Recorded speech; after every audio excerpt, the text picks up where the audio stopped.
to the beginning here. I want to make sure that we do leave enough time so we can talk about the challenges that you have. And so I'm going to do this one more time. And here we go. Let me get this going.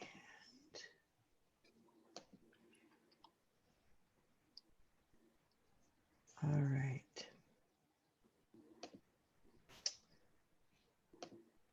There we go. All right. So one of the things that we always talk about as CPE is justice through science. And for us, that really means evidence-based approaches. And how do you do this work to help uplift what we are seeing happening across the country when you talk about how do you reduce and eventually, in some cases, eliminate the footprint of policing in specifically Black and Brown communities?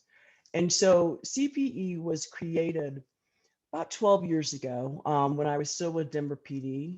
Dr. Philip Atiba Goff and I sat together at Stanford and we're having a lot of conversations around how do we begin to do this work? How do we begin to not only talk about how do we impact how policing is impacting communities, but how more so do we center that work around community in order for them to have a voice and be able to really move into to really create change? One of the things that you will not hear us talk about is, and I know this was the question for the poll, but is reform. Reform for us means that this is a system that can be repaired. For us, this is a system that has to be wholly reimagined and really looked at in a different way. And this also means community has to be prepared and really arm themselves in ways in which can help move this change. Of course, we do science. We also do research and action type oriented things. We are a think tank, we are a resource, but more importantly, we are free. I think most nonprofits will agree that usually when you're trying to figure out how do you do something, or if you need something, there's usually a cost attached. Our cost to those folks who we engage with are free. We have funders and we have people who believe in the mission that we, as for our sole sort of alignment for Phil and I, was the number one thing is that we would not charge for this particular resource because this is what we do for our communities. Again, we're research scientists, race and equity experts, data nerds, community trainers. We use data to build just systems. So you won't hear us talk about how do we tweak around the edges. We're talking about how does it look and feel and is experienced by community, and what does safety mean? We center communities, and we also aim to bridge the divide of the communication and what's happening with the police and what's being experienced in community, recognizing that both of those spaces are very traumatized spaces as well. And so you have to really be able to understand that's perspectives and perceptions around what's going on, but honor the lived experiences of people who have had engagement with law enforcement. And that is critically important to the work. And often is not seen as data on a technical science piece, right? That the stories and that the lived experiences and narratives are very much a part of the data you should be looking for and the data you should be talking about as well. This is just a little bit about where we are. We are in a number of cities, a number of states doing this work on the ground with communities and with law enforcement. For nonprofits, as you think about going in and doing this work, it's a heavy lift.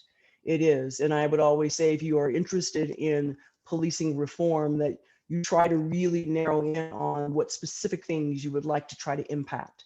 One of the things that we always talk about is that you do know this is not just about police. When we talk about criminal justice systems and we talk about those structures, we're talking about district attorneys, we're talking about judges, we're talking about probation, parole, we're talking about incarceration. So there's a lot of space, a lot of room for work in a lot of areas that people can definitely focus in on. This is just a little snapshot of the types of things that we are talking about in these spaces, that they've expanded even more. But really, you will see most of this is about not just data, but how do we intersect with other spaces? Part of the conversations that we're all having across the country, mental health is the number one thing that people will raise in regards to why do we have a criminalized response to people who are in crisis? But there's other spaces as well. We're living it with public health. right? Why would you enforce or jail someone for not wearing masks? Why are you showing up in spaces of housing? So it is really about how do we sort of disentangle ourselves and disentangle those systems, but yet and still have to address the entire big picture. So it's not just about policing. And I always have to remind people that as well. I just want to lift a couple things for your consideration. And I think I heard a little bit of this when I came on a little bit earlier, as you think about how to do your work, especially in Colorado and Denver and all of our suburban areas. The networking is going to be crucial here. And the network also serves as your support system. And usually if someone's working on something, someone else is also thinking about it and working about it in another space that you may not know. Venues like this are critically important for you to share that information, to share contacts, and not be afraid to lean on one another when you have questions you're not quite sure about what that looks like. I touched a little bit about this in my sort of opening comments around the mixed methods, right? There is richness in the story. There is richness in the case study, not just the technical numbers of gathering. There is richness there. And in fact, it is those lived experiences which we believe are going to really guide what it looks like on the other side. So it's not just how many or what is the number, it is what does that feel like for a community? What does it mean for other parts of their life? And you have to be able to not only honor that, but you have to be able to capture that. And we also have to be respectful in capturing that, because I don't know about for you, for most of us, for people of color, there's pure exhaustion in having to tell this story and try to convince. That is done. We've known that we've had issues since the systems that were created. They were not designed for people of color. And so really have to be careful about how we ask people to come into these spaces to help figure out what do those resolutions look like on the other side. Data integrity is going to be equally as important. For some of you, you'll be working with your local police departments or working with public safety spaces. And that way you'll be able to understand that police departments don't collect the best data.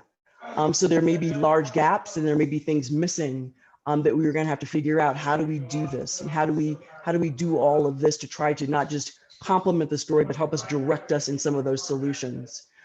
Data democratization is another piece that's going to be critically important. And that is, how do you make data public for people to actually go in and do their own analysis? How do you make data public so people can really narrow in and ask the questions that they're trying to ask? And do this without having to go through a million FOIA requests, and to make sure that it is one that has been cleaned and generalized in a way in which you can use it and that you can sit down and ask the question. And the one thing that we do know in our work with law enforcement, it really is the data that has been collected historically has not been designed for doing the analysis that we would like to do. It really is to answer questions: is crime up or is crime down? Where is it located? It is really not asking about the experiential pieces of that. And those things are changing, but they are only going to change if nonprofits and activism and people on the ground are saying, we want answers. And in order to get those answers, that means you're going to have to start collecting it in a different way. So I wanted to offer that up as sort of the ground for us to begin to have this conversation. But I really would like to hear it. As I saw the poll, 74% are saying, yes, it is a part of our work and we want to do that.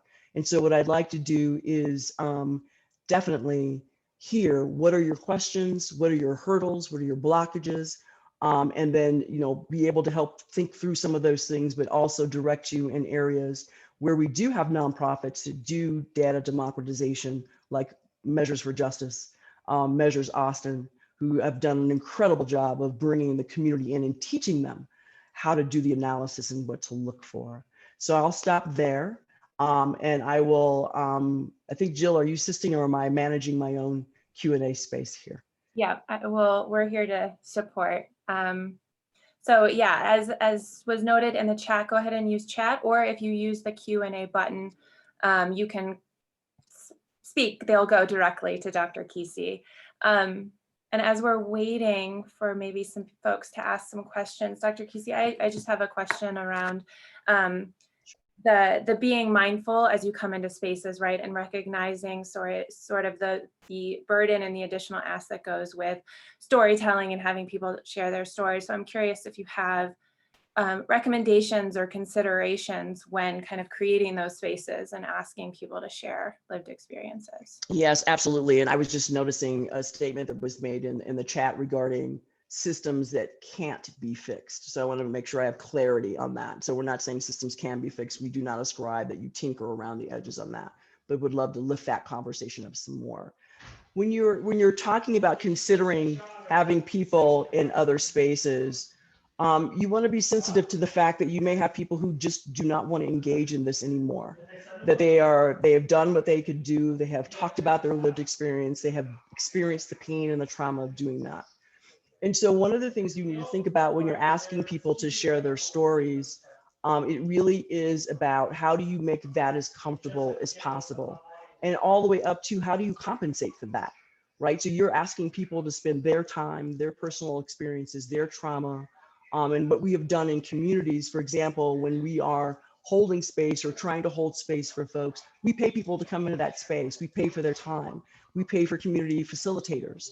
The city and the county, if we're working with them, we will tell them that this is not the space that you need to be in, that there are folks on the ground who do this work and work with community, and that's where the investment goes into. So we often also will act as that bridge and that guide in saying, you need to get that voice there, but you also need to recognize that you can't be the person to activate that. And that community may not, most of the communities we work with don't want that activation coming from government. They have their own groups on the ground that can help facilitate that conversation and that information, and you need to respect that. And that is the work that needs to happen on the ground. And so you won't see us in spaces. We have a community engagement group that really works on the ground to make sure we connect people with those folks who can help facilitate that. And we do put a lot of pressure on government to pay for those things, right? So you want to hear, you want to use, then you should be paying for that experience as well, and paying for that. But you also have to recognize that you're going to have people, that just are not going to want to have that conversation, and you have to respect that. Okay. I'm looking, I've got 2 questions. Can you discuss your programs in Denver, and how can organizations get involved? Sure. So a lot of our work that we do are on the ground with community, or either with police departments. We do some of that work with Police Department of Denver. We have others that we also do that we really ask them to be the lead and don't use CPE for cover to have these conversations, to step out and do that. And so in our work in Denver, what we do is we help folks not just coordinate around how do you approach this work if you want to engage and really get into the reimagining or the dismantling or whatever you're choosing to frame. How do you really engage with people? So what we have a tendency to do is we create the space where we bring folks in just like this, and we talk about what are some of the things you should be looking for. We also host events for folks who are trying to do data work, right? How do we connect? How should we look at this? Where do we go? And so what we do is we host those events. We also are definitely on loan for our community members in Denver who are saying, okay, can you come and walk us through the history of policing? Why is it important to understand and know the history before you do that work? So we show up in many different ways, and I'm sure what Jill will do is she'll share my email address, and we can certainly connect on the ground if you have something more specific in mind that you're thinking about. And so the other part of your question too is how can organizations get involved? You get involved by networking in this space, but also recognizing what's out there and what's available, right? So for example, CPE would be available. You say, okay, we need to sit down and figure out how do we begin to dismantle, or what are the steps we have to take? What does resistance look like, right? And what does that feel like? And how do we begin to learn how to negotiate around resistance? Those are the types of things that we sit with community with and have those conversations at no cost. It doesn't cost you anything to have the conversation. And what we're finding in this moment in time, that we have a lot of folks sort of stuck in regards to, what do we do next? We're not getting any kind of traction on what we need to do. I'll even broaden that even more. We have a new administration. Under the previous administration, this whole conversation was completely different if it was not happening at all. And so we're waiting to see what this new administration is going to propose or do. And then I believe at that time, you'll also start to see grant money flowing down to the folks on the ground doing this work. Hopefully, don't know, we'll have to wait and see. But we do sit in service to be that thought partner, to sit through and say, okay, think about this, have you done this? And to be able to connect you with other folks throughout the country who are doing this work. And we can say, okay, here's a great group for you all to sit with so you can hear what their story is and what they've done to sort of walk through those specific hurdles. So if I haven't answered your question, please make sure you lift that up. The next one I'm reading. I'm going to allow Miranda to ask her question live, if that works, so everyone can hear it.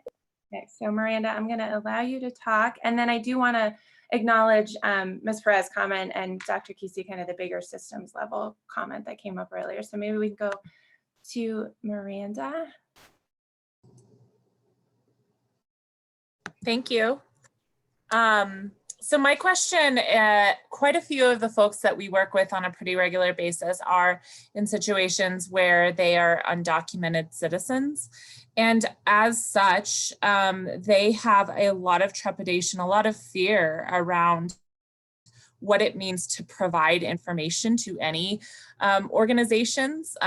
Just because, especially with the last 4 years, I think a lot of folks have had issues with, will I be kicked out of my home? Will I be safe if I provide information?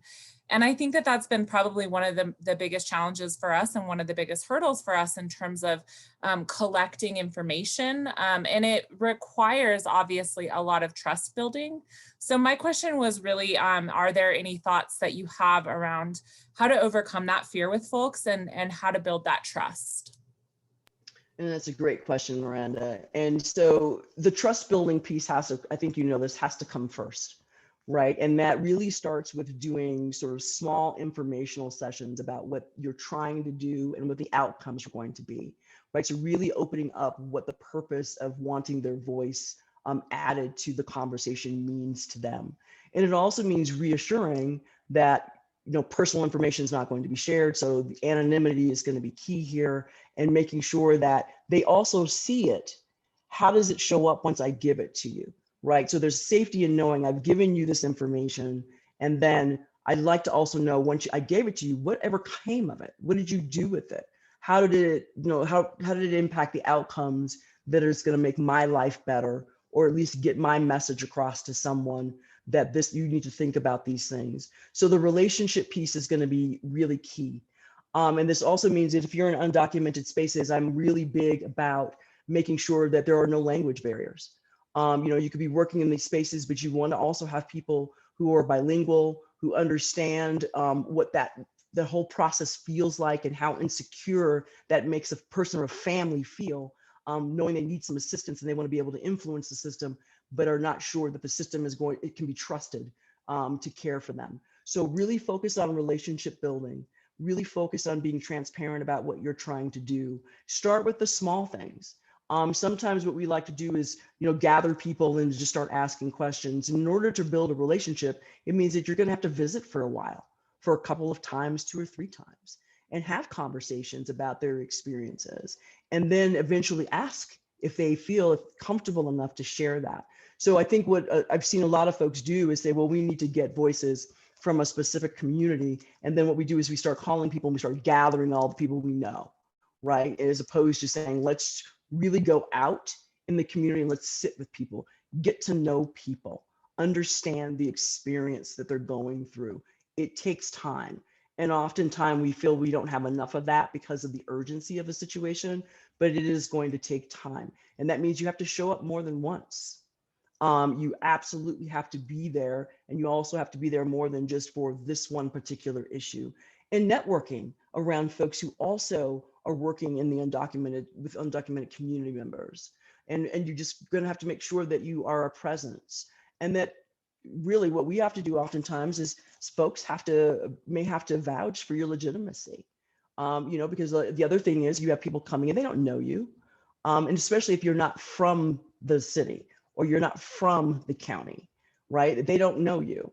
And so you really want to be mindful about how you build those relationships, because if you're just building a relationship because you want voice, that's not a way to go about it. If there's a true investment in what you're trying to do, all of it does take time. And so I don't think it's anything Miranda probably knew that you've not already thought about, but other than just doing that and making sure that you are there and making sure that you are being very respectful and honest about what it is what you're trying to do and what you're asking them to do, and to be very clear about that. And I'm going to go back to, everyone who is in the system of trying to make something happen, and especially with COVID and all those things that are happening, I am big on making sure people get compensated for that, that there is some form of compensation for asking for that. So hopefully that's a little bit, gives you a little bit to think about, but your consistent presence, your openness about what you are asking them to do, you want to make sure that it's not purely transactional, because the communities are done with that. They truly are. So Miranda, I hope that answered your question. Okay, we also have Angel Perez. So if you would like to unmute yourself and make your question to Dr. Tracie,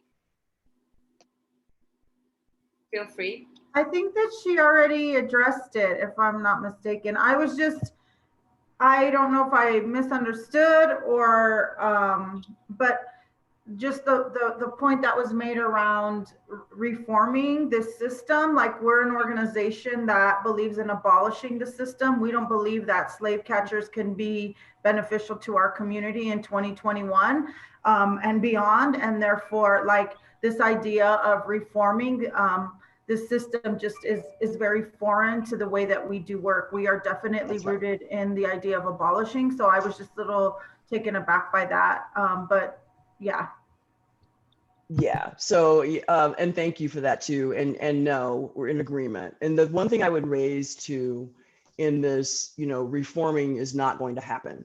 But as we talk about, abolishing police, whether it's defund, whichever space that you would like to do that for, you have to have a path to get there. And so what does that look like? Because as I had conversations with abolitionists and people who really don't think policing should be in any spaces, I get it, I clearly understand it, but you also have to still deal with current day and what's going on. What do you do to get people there? So it's not just we know this can be better. We know we certainly can, have a better system that doesn't require someone to show up with a gun when you're in crisis. But while we are building that, what is the road to get there? And what has to happen to get to where we want to be? And that is what we have to also make sure that we are paying attention to. The 911 call, the culture of 911, the culture of people calling the police on other folks, all of those things are still happening today. And so really want to make sure that as we talk about removing police, that we figure out how do we relieve the suffering and end what's happening today. So thank you for raising that. I appreciate that. We're in agreement about reform on that tip. So. Okay. I'm curious, Neha, just noticing some comments you have in the chat. Would you be willing to kind of, if we unmute you, just join in the conversation and sort of share your thoughts? Sure. I just wanted to put out there, like, for those of us in the nonprofit sector, but our organizations really are social justice, and many of us engage in nonviolent direct action and protest. And many of our organizations, like I was part of an organization over 20 years ago that was responding to attacks on the South Asian and Muslim communities after 9/11. And we had government raid our offices because we were just trying to protect the community against raids, taxi drivers and, shopkeepers and in our neighborhoods, and so how do we, I think on the flip side, many of us have been trying to deal with surveillance and attacks on our organizations and monitoring, and how do we protect ourselves? We also get, kicked out of social media when we try to stand up for racial justice and gender justice. And so I think many of us live with that fear and that threat that when we do take more bold and radical stances and we engage in activities that are within our rights, we get monitored and we get, surveilled, and it's a huge concern. Like just speaking from my own community, the number of like South Asian and Muslim organizations that have been victims of government surveillance over the past 20 years, and of course all communities of color there's such a deep history of that in our country. And so it's like we are often asked to give data so that our communities are represented, but there are so many different reasons why we also fear giving data, whether you're undocumented, whether you're an organization that's actually taking a stance, a more radical stance. So how do we protect ourselves? That's really my question. Yeah, Neha, it's a great question, right? So, and I think I didn't hear you say also threats, right? So when you're standing strong and you're doing what you need to do, then the threats come in the whole 9 yards. And I can only share with you what we've had to do and what we continue to do. You continue to make that stand. That is one that if you're rooted in, this is the way we are going to not only interact, but make sure our community is present. You stand in that. But there are other things you can do, to secure your security, not just physical security. And so what we tell our people to do is, make sure you don't give location kind of information that can connect you personally to where you are. So do a lot of personal safety. That's unfortunate that you have people policing speech. I can't control what other social media companies do, but there are other platforms and there's ways to create your own platform as well. And I always tell people, you might be kicked off of other known, but you can also create your own voicing spaces there and say, no, this is what we're going to do. People are going to, try to censor that. And I would also say that this is where it also becomes important to get to those businesses, those CEOs, and to have that conversation. Because, if you remember, right after the homicide of Mr. Floyd, what we saw then is all of a sudden everybody wanted to be in social justice, right? Everybody wants to contribute. And we are to the point now where this is not about money. This is about putting your mouth where your money is. Don't say it, don't pay it, do it. And so it's really making sure that you stay on those types of systems and public spaces that you just continue to return. But I always say in self-protection and protecting you, just making sure that you don't have personal things where people can try to locate and zero in on you. I would like to say that I would hope we never would have to do this, but after the events of January 6th, where we stand. And so it really is about being very thoughtful about it, but it's not giving up in that space and saying, we're just not going to post, we're not going to say what we mean. You just keep saying it. And that has been what perseveres, is you continue to do that. But I always have to lift the personal safety. That is key. If you're not here, you can't say it. And so I always ask people to be very mindful of those kinds of things. Hopefully I answered your question. Fatuma, would you like to make your question to Ms. Tracie? Hi, Tracie. Thank you. It wasn't so much a question, but just how that all comes back into how data then gets represented, and just had remarked that leads into the fear around collection of even that identity of Arabs. And oftentimes we will mark white on the census because of the fear around putting down your Arab.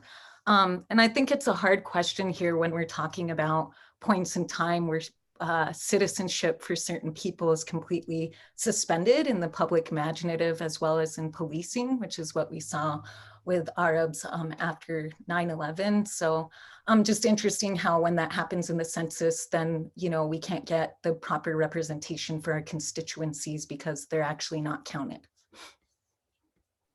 And thank you for raising that too, Fatima, because we're talking about structured systems, right? Who've created the labels, who said you need to identify as X, Y. And that is one of the reasons when we talk about data democratization, there are a lot of nonprofits that do that work and take that in and do it and share it. And they do incredible work in sharing those reports and passing them out. And there is distrust. in government collecting any kind of data. I mean, we've seen it not just with the census, right, in other areas as well. And I think somebody popped up in the chat. It just means it leads to mistrust in other areas. So we can't trust you to give our voices, or you try to control by labeling or not collecting or forcing me to identify in a way that I shouldn't have to. There's always going to be concern about the validity of that data from a government area, and then how it's collected and what, how it's used. So yes, 100%. And there is a big data movement addressing just that, right? Why would we believe something that you've created if it's not creating any difference, change, or dismantling, right? And so there's still so much work to be done in the data area, so much work.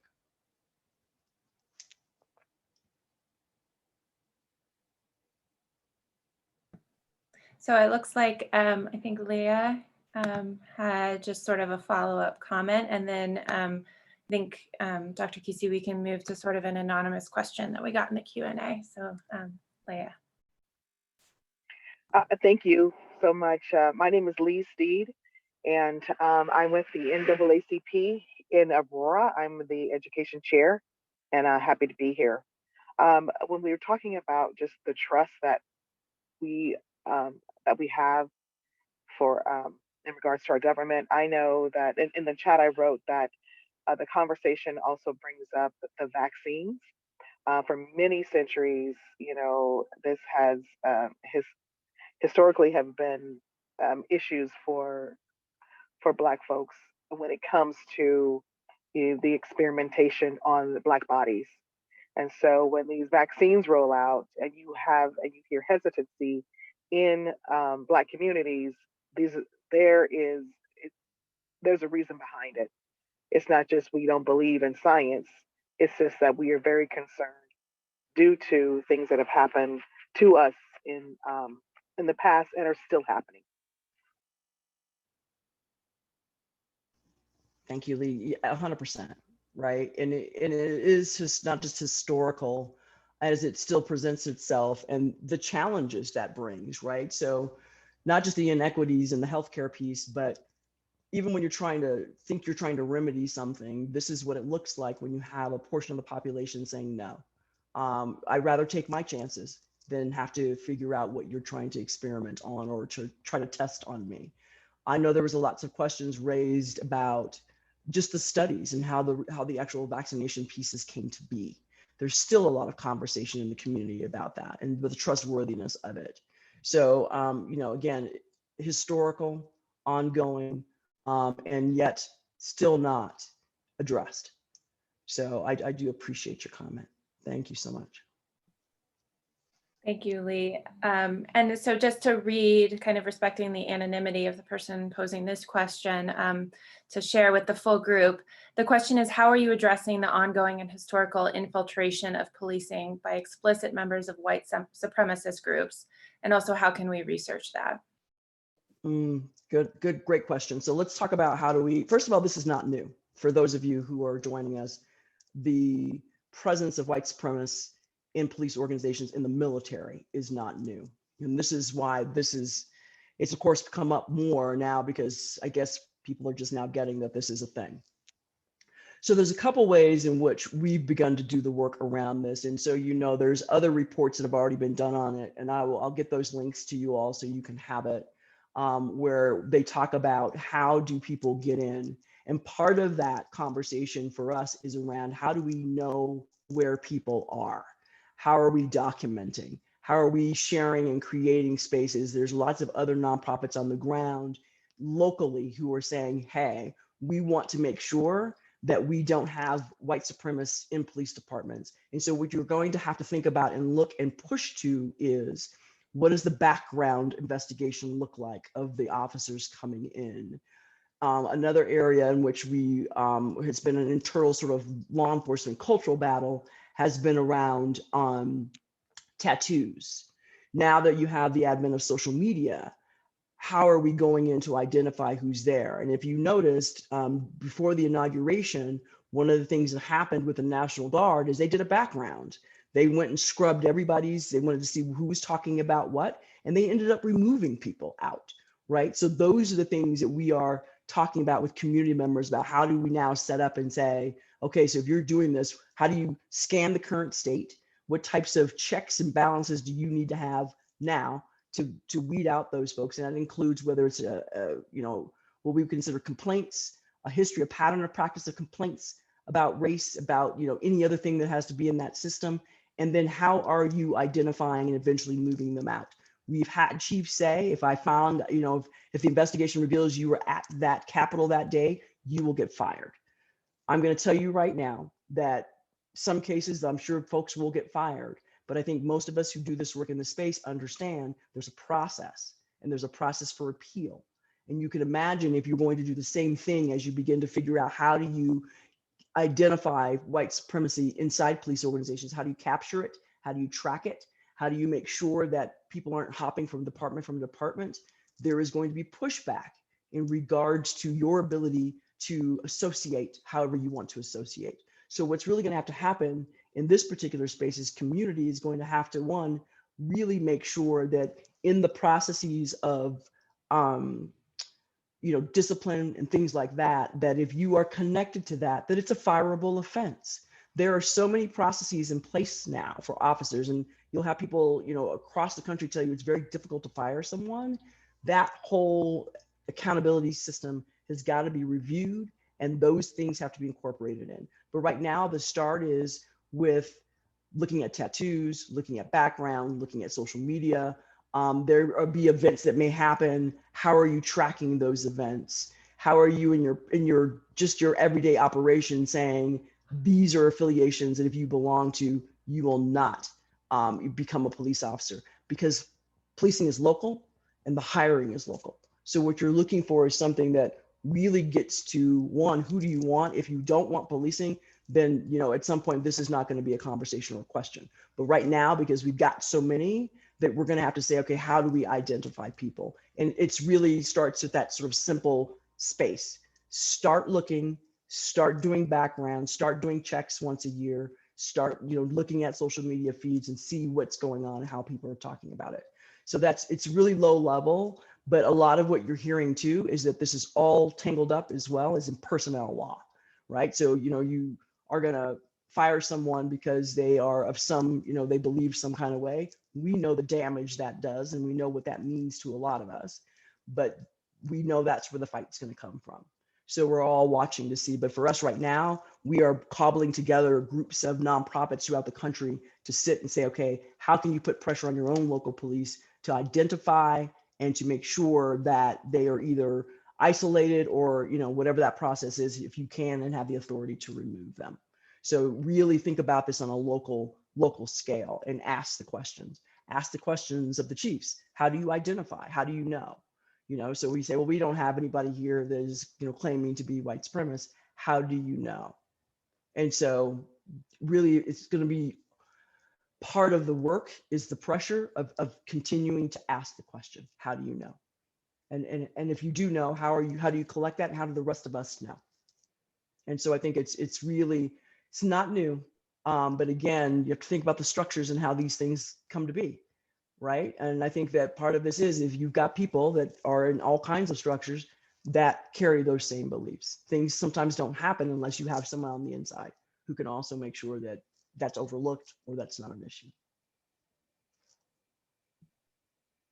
I think kind of pivoting a little bit, seeing just a little bit of back and forth in the chat now, specifically talking about, as you've touched upon, Dr. Keesee, the data democratization and then sort of the role of data as a double-edged sword. And so Miranda, I'm curious if you could kind of take a few moments to share your question or your thoughts.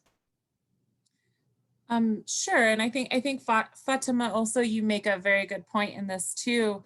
The point that I made is that I think that data is this very big double-edged sword for us, because without it, obviously we can't get the funding. And then to the point that Fatima made, we also can't appropriately serve our communities based on a true understanding of the work that needs to be accomplished, because truly the movement should be led through those voices.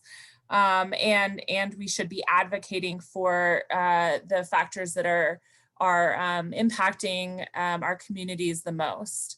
But also when we collect it, we can't ensure that for all of the various different sources that we have to report to as nonprofit organizations, and there are many, that we can have faith in the organizations that we report to utilizing that data in a just manner. And so I think that it not only is a trust factor for our communities, it's also a trust factor for nonprofit organizations and for these folks who are collecting the data. And so I think that there's a lot in that. And I think probably that also gets to the idea of the need for systemic change around the way in which we use data. And, you know, even to the point earlier that was made around how census data is used. And I think we have a long history of misusing data that has to be broken down before we can really gain that trust. Miranda, perfect point. Agreed. Yeah, and I'll just piggyback, Miranda. This is Fatima again, and just think a lot about how data, we're often thinking about how data is used in terms of reporting and for upstream uses. And I think for us as data activists or myself, really think about obviously like how we include our communities in every step and give credit at final reports. And we really believe that data exists to be shared. And something we've actively been working on is like data is also knowledge. And so how do we ensure that data is also flowing to the communities themselves and figure out what types of needs those are as well, particularly in the world of like funding restrictions, but just something ethically that we try to keep in mind. Thank you, Fatima. And also to having data flowing back to communities is a critical point. And one of the things that we see though is how it's given and how it's digestible for them, right? And so how do we make sure that the data they receive, they can understand it and they can, you know, ask questions around it. And we're still seeing this very much government feel of when you push that data back to the community, it's still a puzzle.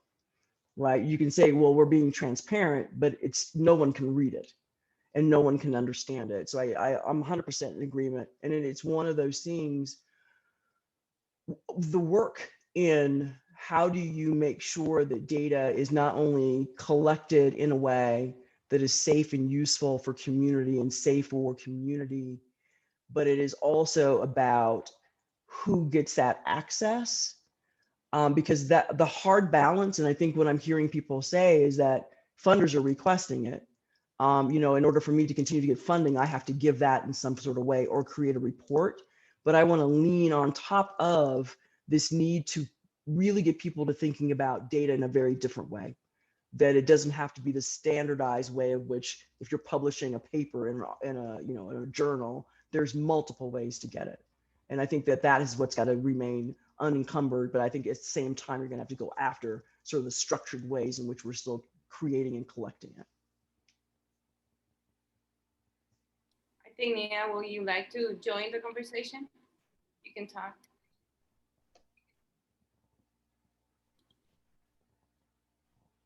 Sure. I actually have another question, which is like, I think, so again, like firsthand experience with like government, that it was the INS back in the day before it was ICE, who like literally raided our nonprofits offices. And so I'm coming with that experience, but then there's like the government and the government agencies. But I think I, being like a pretty tech illiterate person, am only now realizing how much corporations are also taking all of our data. And any of us who use Gmail for our work or use Instagram and Facebook for our organizations, all of that is also being collected. And so I'm just like, how do we bridge this gap? Like, I'm barely, you know, it's like a little embarrassing, but I'm barely understanding all of this, you know, and if we're running, you know, grassroots social justice organizations, how do we, there's even less accountability for corporations, right? And what they're doing with all of our data. So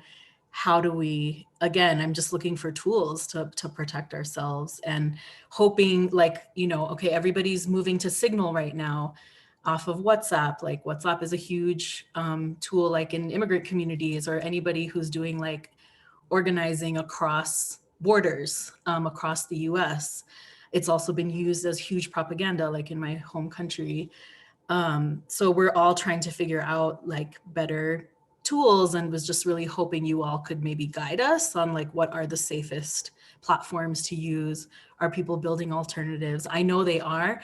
I just literally don't have time to research all that stuff and get support on that. Yeah. And I would sorry. Go ahead. Tracie. No. Go right ahead, Tim. Hey, Neha, this is Tim, and we have some of that coming up later today. We've got a discussion on some of those tools and VPNs and secure messaging platforms, and then next week, just to piggyback on your earlier comment, we've got a whole session on digital security and you know, understanding your threats on monitoring and during protest and things like that, and how to protect yourself. So that's all coming in the next few days and hours ahead. Thanks, Tim. I was just going to say the same thing. So this conversation about data does not start or end with me. There's much more. And I would, to Nia's question, I would also say there's lots of platforms that are being built. People are moving. You know, we have a whole group that was on WhatsApp, and we've moved over to another one. I believe it's called Athena. So I mean, there's all kinds of things that are happening that are being created and for different people, by different people, for these kinds of spaces. So definitely.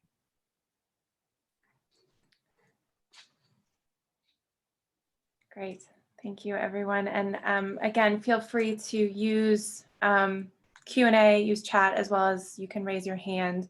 As we're waiting for a couple other comments or questions to come in, Dr. Keesee, a quick question around, as you were talking earlier about the whole system, right? But policing has kind of become more of a focus or a flashpoint for various reasons. Well, I'll leave that there. But so as you talk about sort of the whole system and knowing the intersection of public health and mental health, and I mean, how do you start to disentangle the picture when there is so much focus sort of on this one piece of it? Well, you start by broadening the conversation around it, right? And I'm hearing that in communities, not just in Denver, as well across the country, that we're actually hearing people say it's not just the police we're talking about here. Right, there are systems that were set up to supposedly help us, whether it's social services, whether it's homelessness, and those systems as well have to, the same thing that's happening with police, it's going to have to happen to all those systems. Because one of the things that we're hearing a lot, even with the mental health, there's models out there that folks are trying, and whether it's STARS or whether it's Cahoots or whether it's LEADS, the question really, for community is one around, that's fine, but you still have criminalization of things happening in the schools, right? And you still have that school to prison pipeline happening. So you really are going to have, well, police is, definitely a focus. You also have other people working on those other spaces too. And there's got to be conversation and collaboration around doing that work. And what we have found is that we have many folks, the AMA, is one of our partners, and they have an equity fund inside of that group of Black physicians, psychologists, and they all are trying to do this from the inside, right? And so you really have to be able to make sure that we all keep connected and sort of do that. We can't all try to handle everything, but there are people, Measures for Justice is in prosecution. They're looking at the outcomes of what's happening, discretionary decision-making of judges. So all of those things are happening, but what you also have to do is make sure that all those things are having conversations. Because I guarantee you, because we've been down this road before with policing, you can pull a string and that string is connected to a number of systems. And if you are not dealing with each of those systems and impact or intersect with the criminal justice space, you're really only, again, dealing with one piece. And the example that I always give folks is that even if even with STARS, where you have nonprofits that are responding, which is exactly what you want to have happen, you want to see those other systems, set up. You also want to be able to make sure that you're not turning over or turning to other systems that are equally as problematic, right? And so what we would hear is like, well, we want only social workers to show up. And we have convened social workers, and they will tell you the same issues that you're talking about in policing, we have in social work. We have people who have attitudes and beliefs about people of color, about their mental health, about their ability to self-care, all of those things. So you have to be very careful in trying to solve for one, that you're not just compounding the problem in another space. And we have to really challenge people to say, okay, so I get we don't want to have them there, but if you're turning into another system that has just the same or even more problems, then this is not a solve for that. So you have to go beyond that. So I appreciate the.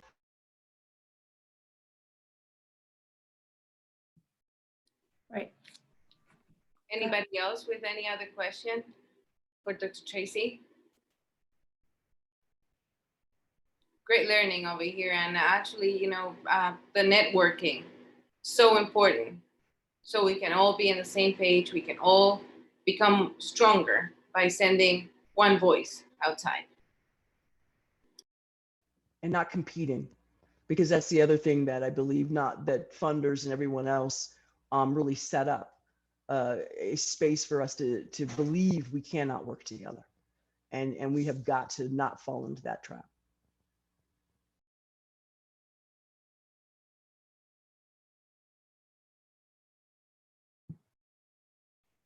And Dr. Keesee, just as follow-up, I think you have mentioned a few reports and kind of resources to pass along to folks.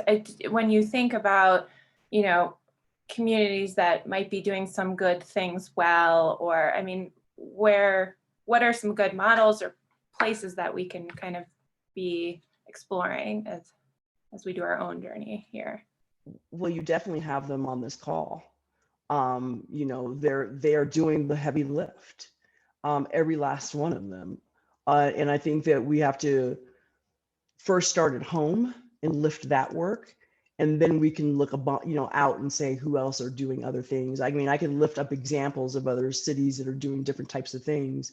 But the one thing that I'm very clear about is, trying to sort of cookie cutter, that each community is very unique and that you certainly can learn from others, but trying to lay over and not really taking into account what the community truly needs in that particular location, I think is always been problematic for me. And I just saw a little bit in the chat, if you want to look to states that are doing things that are really good, California's got a lot of work, Portland's doing a lot of work.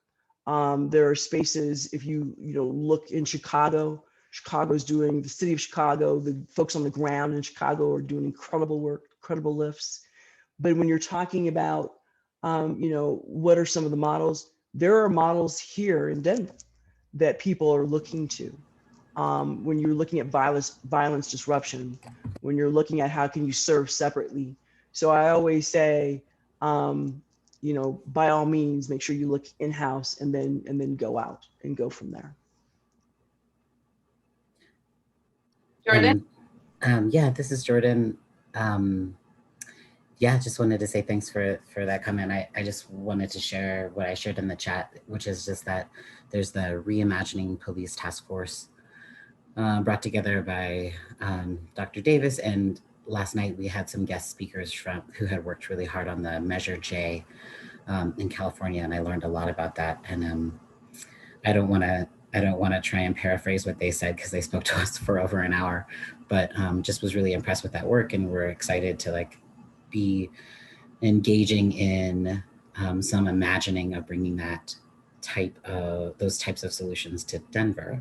And I will go ahead and pop in the chat the Facebook Live recording so people can hear what they had to say.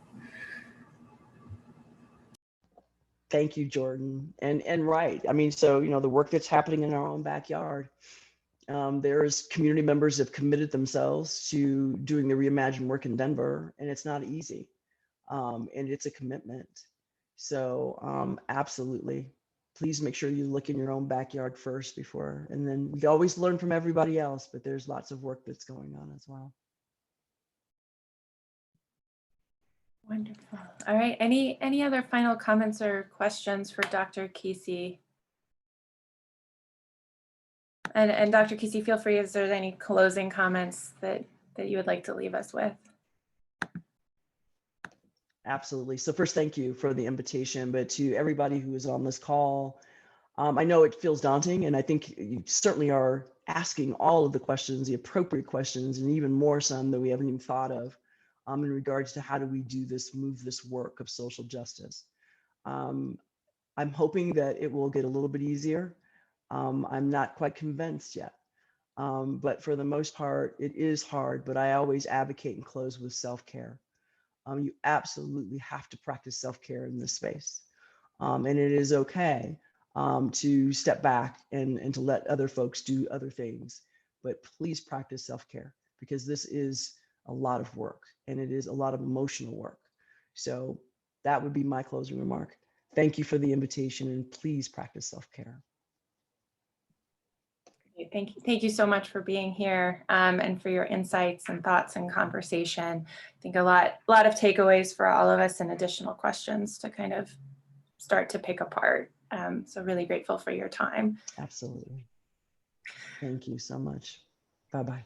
Bye. Thank you. Okay. So for those of us here still after Dr. Keesee left, so going to throw up just another poll before we transition to Ruby Zhang, who is now with us.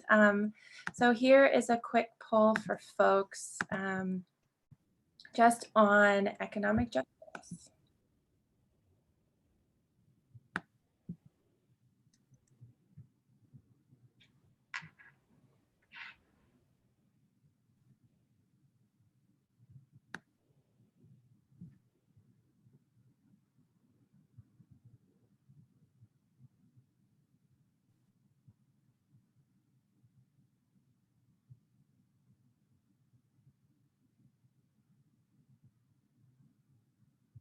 Give you about 10 more seconds to respond if you hadn't had the chance yet.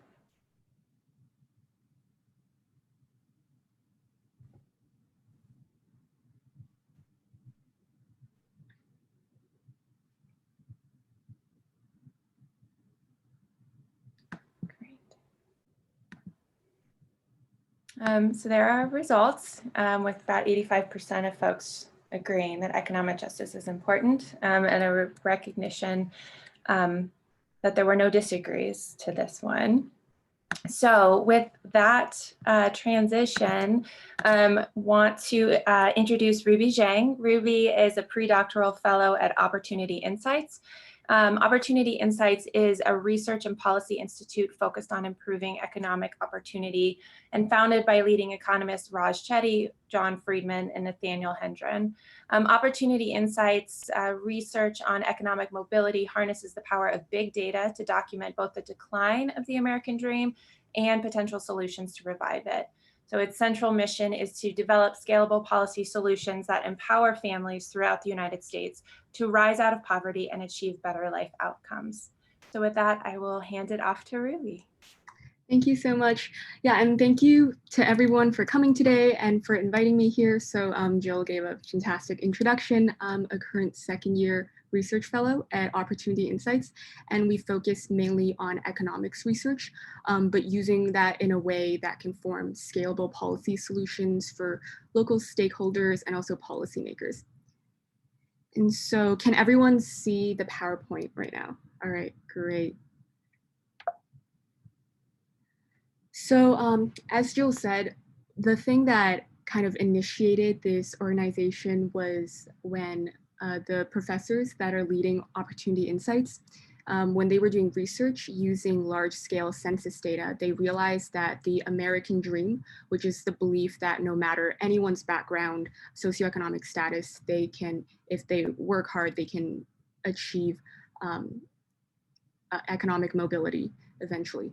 And while that was true over 50 years ago in the 1940s, Using data, it seems that now children born in the 1980s, only 50% of them earn more than their parents, whereas that was 90% just a mere 50 years ago. And so with that motivation in mind, Opportunity Insights was created since we believe that using the access to the various data that we have, especially census data, that we can actually try to see how this economic mobility landscape has changed across America and see, where places have high mobility versus low mobility. And other than economic mobility, we also look at a range of other outcomes, such as incarceration rates or high school graduation rates. And we're hoping that using this data and at least pinpointing first, which places are doing really good in economic mobility versus which places are doing really poorly, that we can pinpoint perhaps where they're doing interventions that can work for other places, and hopefully motivate local policyholders to take a look at their own cities. And so there are a couple of branches of Opportunity Insights, and with that, we have a lot of data that's all public on our website for policymakers to use. So apart from looking at neighborhood higher education, and with that, we publish a lot of papers on the mobility of universities, and a few other projects that are currently ongoing and we're hoping to publish soon, which then we'll release data for. Our gentrification project, our social capital project, and also various policy initiatives that we've done with various cities. And so with that, so all of our data is using the United States, the Census Bureau microdata. That's been the foundation of a lot of our research, and that way we can get a large record of the entire population. And so we definitely have the Census Bureau and the IRS, as well as the Department of Education to thank. All right, so with that, one of the main outcomes, the main maps with our research, we call this the Opportunity Atlas. And so what this image here shows is the county level economic mobility across the US. And so I'll define economic mobility here. It's conditional on being born at the 25th percentile of the income distribution. What do you end up earning once you grow up to age 35? And so one of the striking findings that we had was if you're low income, opportunities are not the same across the country. So places like if you grew up poor in San Francisco or Salt Lake City, you would end up earning on average $35,000 versus growing up in Charlotte at the 25th percentile, which you would be expected to earn $26,000, which is a huge disparity. And so over here, what we see is Denver, for example, has had fairly high job growth rate over here on the x-axis. But if you look a little bit closer over here on the y-axis, it's around the middle in terms of the large cities, in terms of economic mobility, versus San Jose hasn't had that high of a job growth rate, but in fact has had very high economic mobility for individuals who were born in the 1980s, which is our main sample. And so the next question might be, well, where can I find this data? Where is it available? And so that is all available on opportunityatlas.org. And in fact, now I am going to do a brief demonstration on the Opportunity Atlas. And all right, can everybody see my screen? All right, amazing. So if you go to opportunityatlas.org, this is the webpage that you'll see. And so if you begin exploring, we try to set this up thanks to many of our sponsors, as well as Dark Horse Analytics. We try to put all of the data in a way online that can be easily used. So just to go over some of the basics, here is the county level map.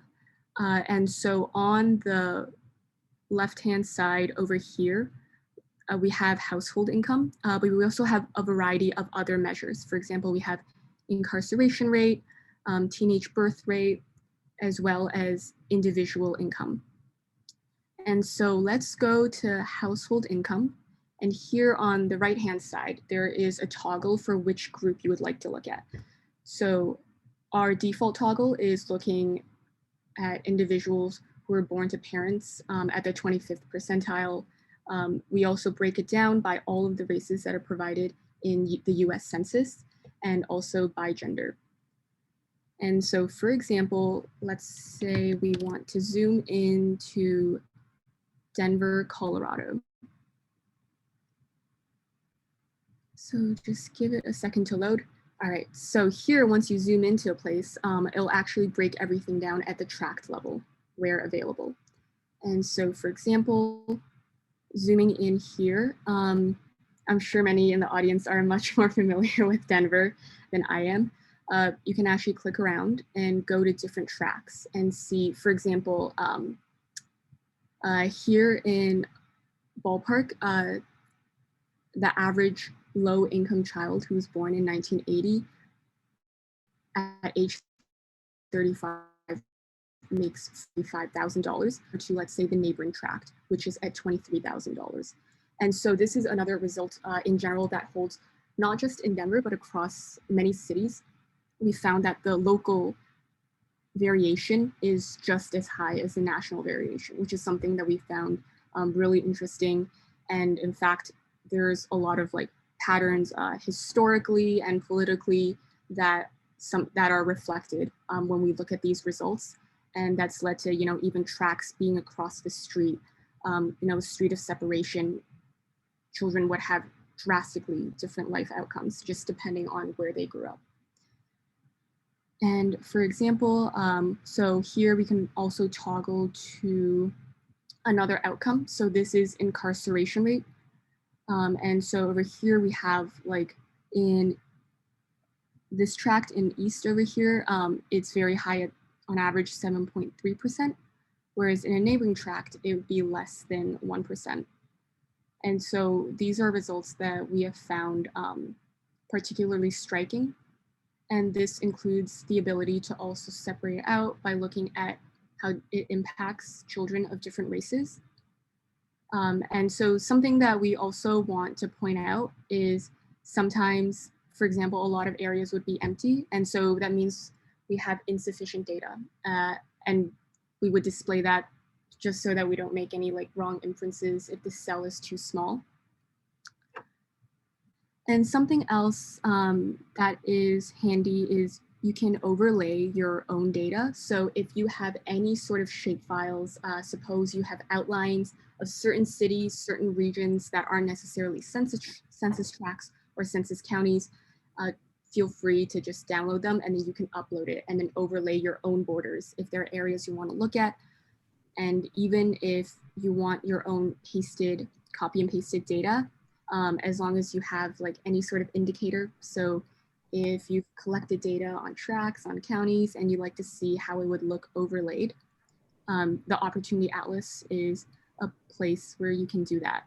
And we also, yes, feel free. It was a clarifying question. Sorry to interrupt, but I think just to make sure everybody's on the same page and understanding what you're talking about, we had a quick question from Carly before we go farther.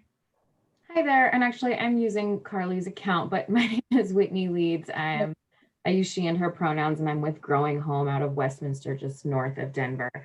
I have two questions. One is for those of us who are not math-minded people, can you explain what you mean by this 25th percentile?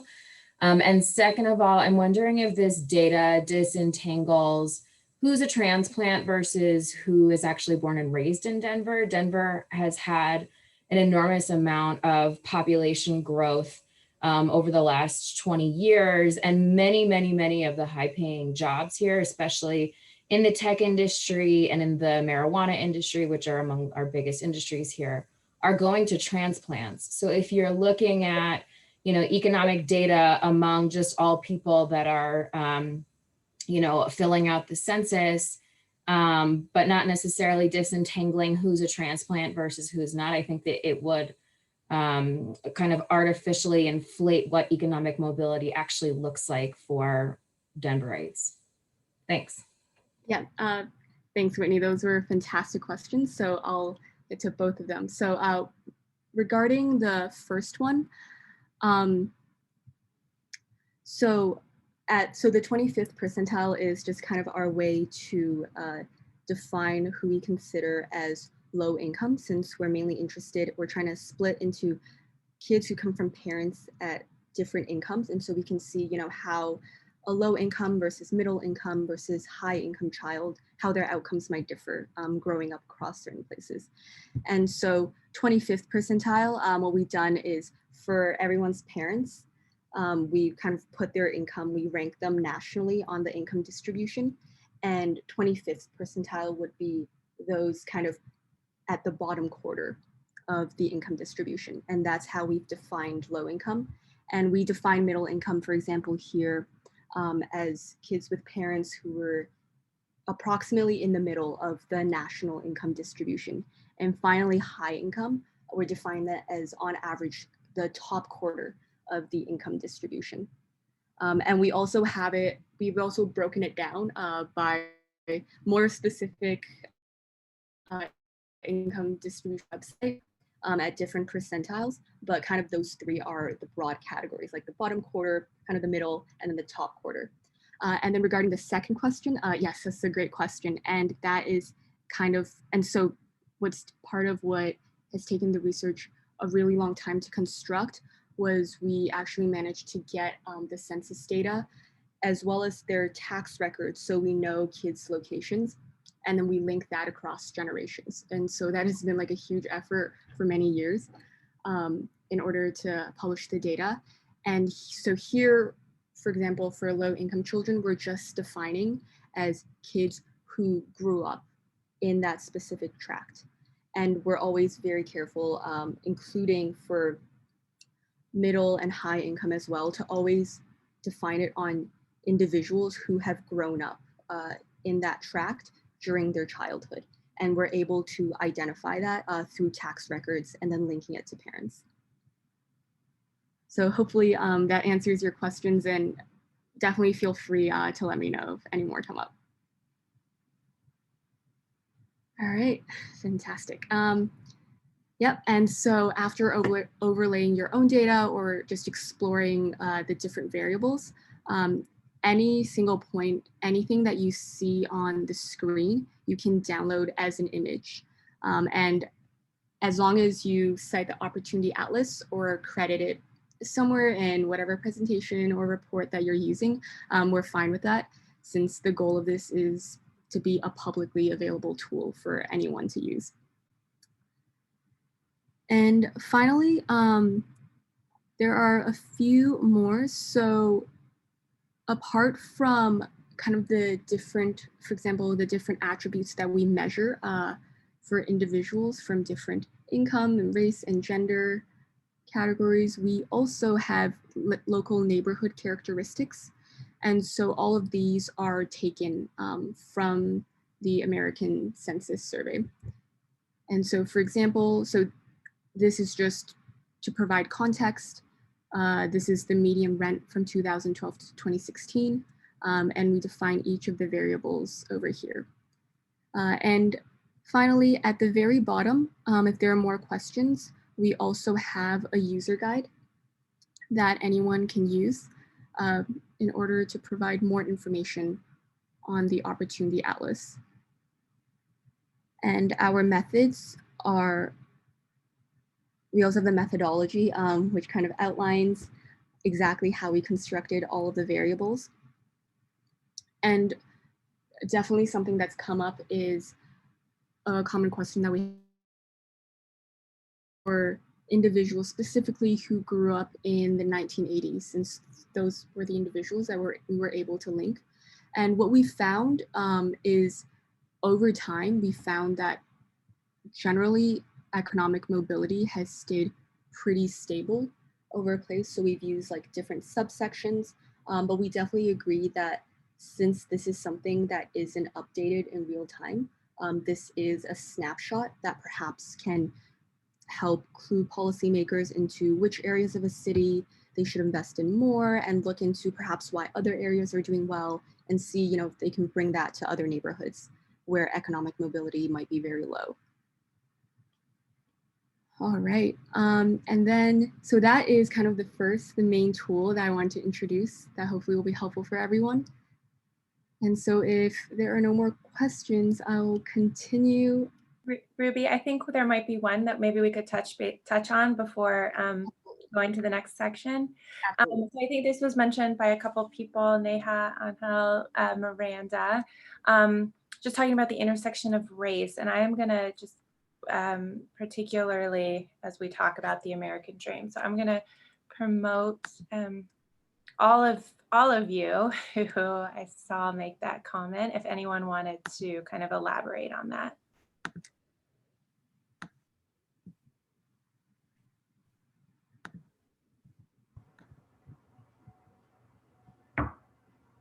Well, I'll just, I guess, just add to my comment that I just think that this data is seems to be erasing the experience of people of color. And so like, there has never been equitable economic opportunity from the day that the first pilgrim landed on this continent. And so I was just, again, a little thrown back. I can't, it's been a minute, but back in the chat when I responded, it was named that it's only changed in the last 50 years. And I think it's so critical for us to know and understand that folks of color, and specifically Indigenous and African descendants, have been at a deficit from the beginning of what we now know as the United States. And so it's just a little, quite frankly, triggering to hear that narrative be reinforced in this call, because we know that there's a long history of repression of folks of color on every single level, including regarding resources. Absolutely. That is a fantastic point to bring up. And thank you for bringing that up. And definitely something that I think, you know, as researchers who are using data that is collected by the US Census, I think something that we always should be cognizant as well. The research community is, you know, the nature of the data itself, right? Like obviously the US Census, I think, you know, do miss communities of color, folks who are marginalized, underrepresented. And I think that is something as well for the US Census and also researchers collaborating to be aware of when working together and also trying to look at the data. And so I know a result that we found initially when looking at the data was also the fact that in a lot of places, there are racial disparities. So for example, Black boys versus white boys who grow up at the same income percentile, Black boys still earn significantly less, even conditional on parents being at the same income percentile and also conditioning on a bunch of variables. And so that was something that I think is like very marked about the fact that the US has a lot to work on in terms of racism, in terms of reckoning with its history of like systemic oppression, and how a lot of these like sociopolitical forces have shaped the economic outcomes of many folks today. Yeah, so thank you for that comment.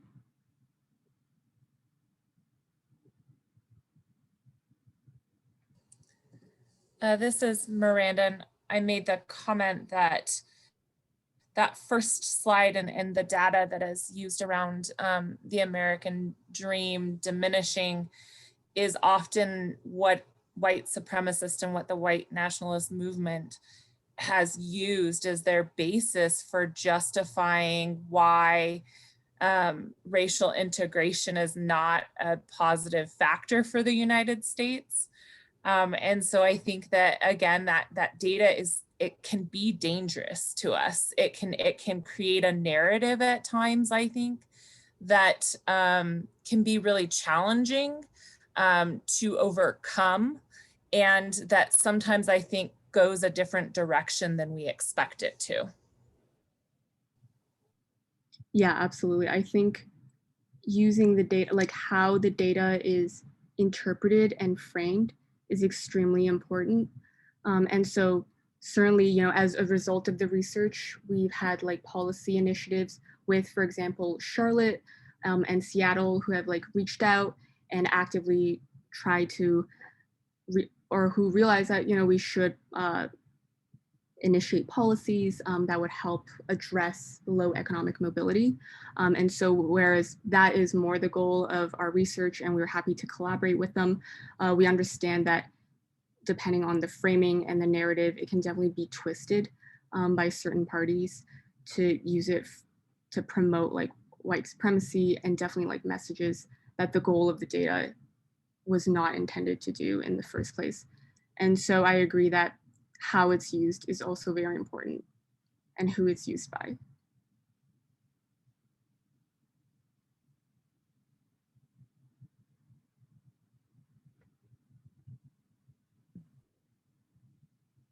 Great.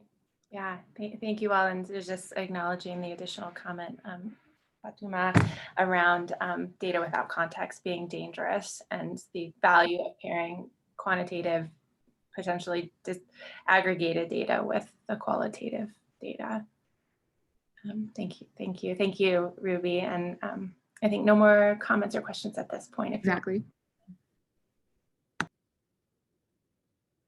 Okay, great.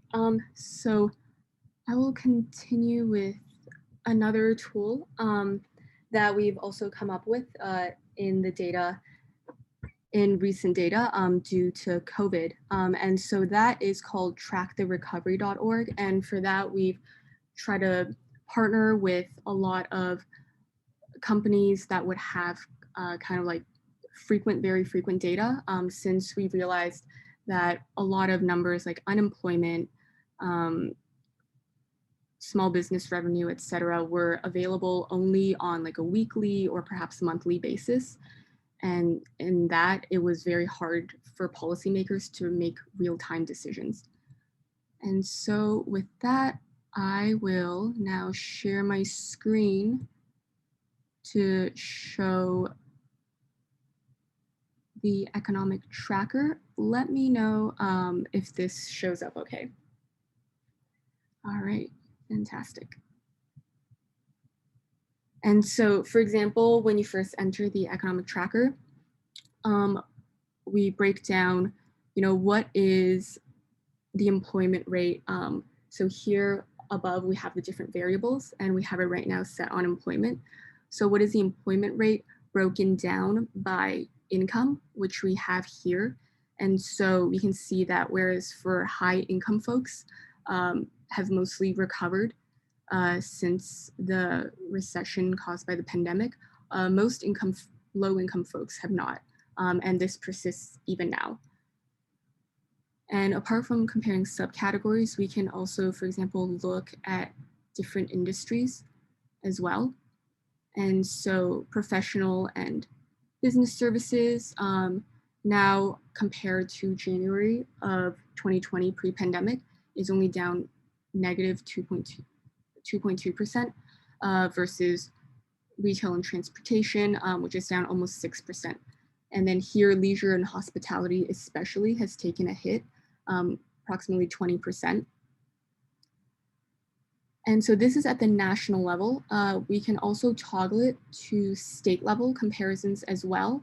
And instead of comparing subcategories, policymakers might want to look at different geographies. So looking at how New York and Colorado, and let's say Arkansas is doing. And so we're basically comparing how different places are doing since the pandemic.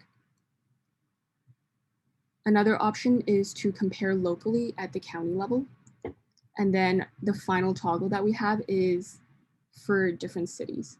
So for example, we can look at Denver and Colorado Springs and compare it to New York. And so here you can see how unemployment has moved over time, perhaps looking at how consumer spending has also differed over time, as well as small business revenue.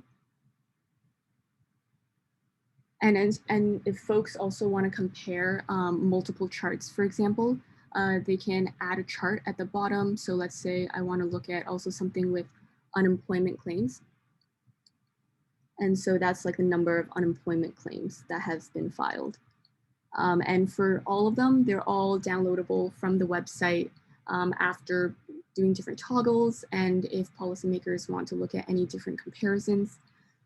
So the main indicators that we have are spending, businesses, employment, education, as well as public health. And over here on the menu, we have a user guide, data documentation, as well as how the tracker was built and about the tracker. And so this is definitely like a newer tool and was kind of built in order to help policymakers with like real-time updates on how the pandemic might be playing out locally in different areas of the country. Yeah, so if folks have any questions about the tracker, feel free to ask away. Great, so I think we're seeing a little bit of conversation in the chat. First want to just pop up to Lee. I think you had a comment about kind of generational wealth and how that might fit in. Yes, and I did not catch the sister that just spoke, a couple of folks before, about how people are left out of this conversation.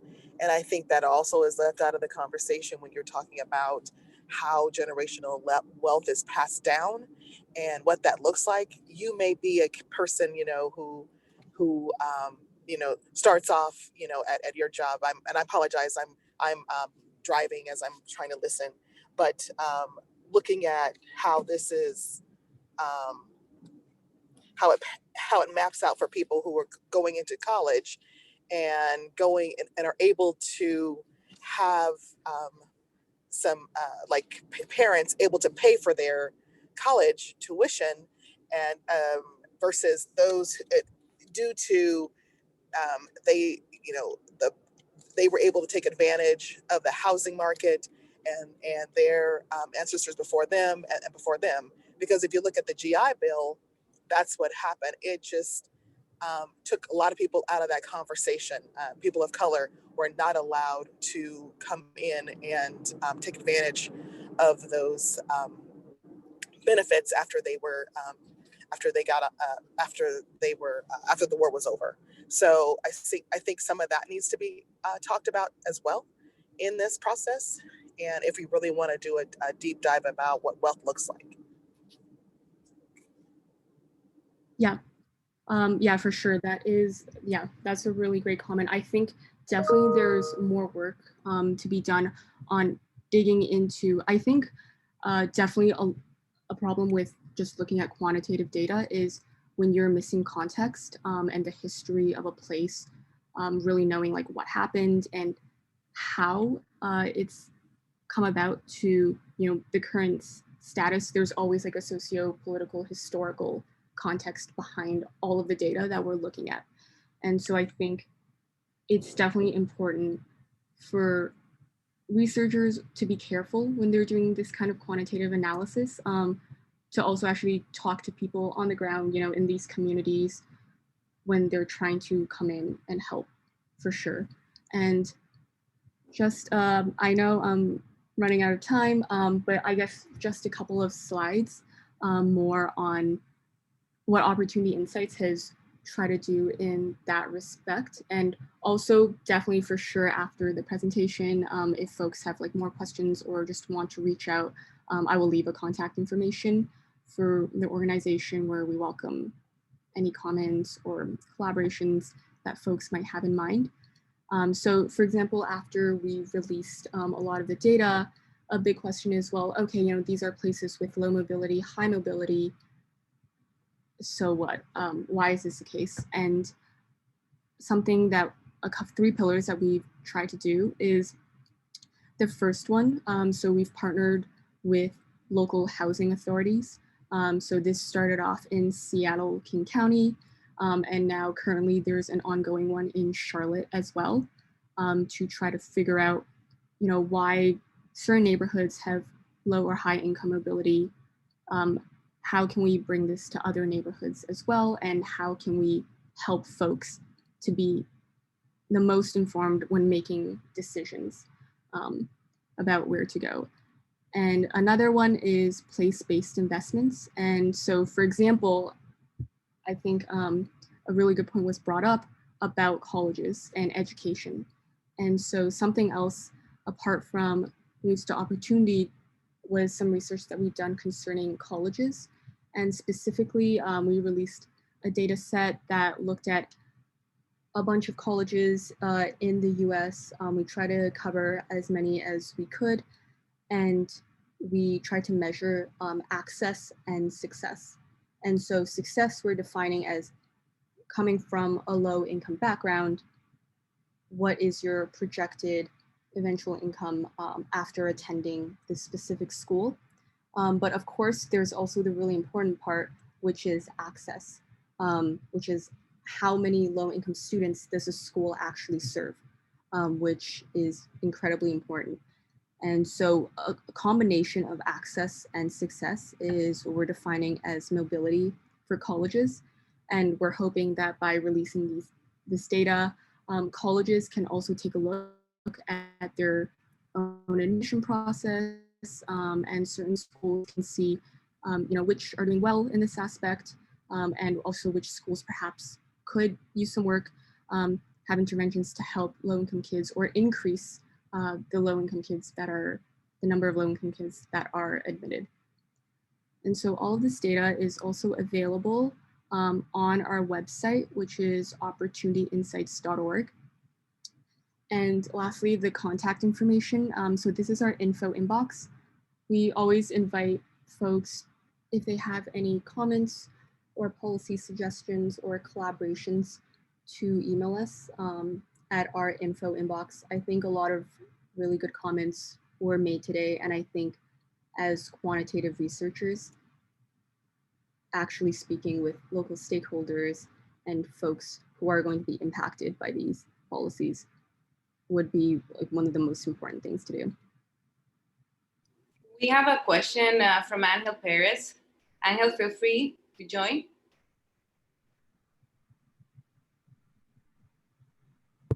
That was just total commentary. Like, we don't have to dive into that.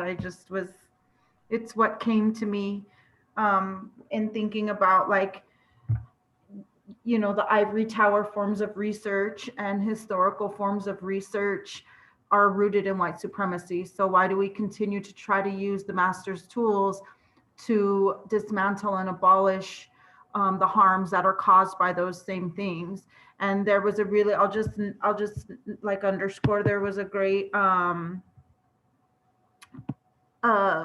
in the chat by, it's so weird because I can't really see who's commenting what, but somebody put that we should be, like, folks, social justice orgs and folks should be convening to figure out, like, what does data look like for us, and what are our data needs. And I think that aligns, with what I posted was kind of sarcasm, but like this idea of, like, why do we continue to use these tools? And what does it look like for us to think big and imagine what we need that's specific to our communities? So that's all. Yep, I think the data definitely, like, a criticism and is, the data in the first place. Right now, this is like working off of what we have, but I agree that there's a lot more to do in terms of actually thinking about how we can even go about data collection as the first step before doing analyses. And if you're interested, I would definitely suggest reaching out, or if there's like any data collection like tools or websites or just sources that you think would best reflect how to actually serve the folks that we're trying to help, for sure reach out. And I think Neha may have a follow-up comment, and then Kevin, sort of a related point. So both should be able to speak now. If Neha, you want to go first, and then Kevin, maybe you can. Yeah, so as usual, I'm totally on the same page with my sister Angel. So I made that comment. Oh no. Where'd she go? Oh. Hello? Yes. Can you all hear me?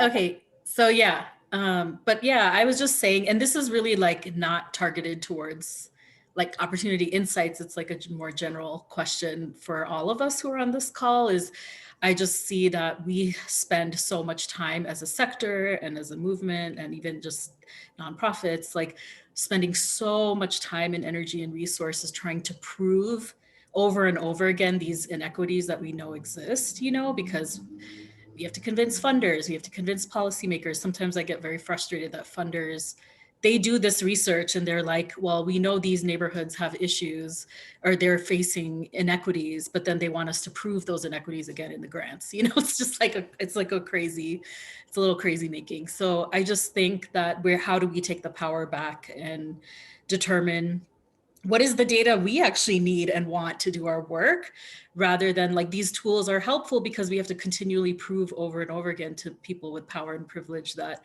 these inequities exist when we know they exist. We've known they've existed. Like that's ultimately not the issue. Or maybe people with privilege or power don't, they're constantly we're trying to convince them that these issues exist, and how do we take that power back and figure out what data needs we have in service of us instead of like always having to prove things we already know. And honestly, this country has known. And so anyway, it's just more about the context, and also how do we get ourselves out of the cycle of constantly investing so much time and resources and energy, using the master's tools, like trying to prove to the master that they're oppressing us, you know, like, so I would like us to reclaim that power. And then I think also, well, I forgot, there was something else I was gonna say, but I'll chat it if I remember. Kevin? That was a pretty interesting point. Ruby, thanks for the presentation.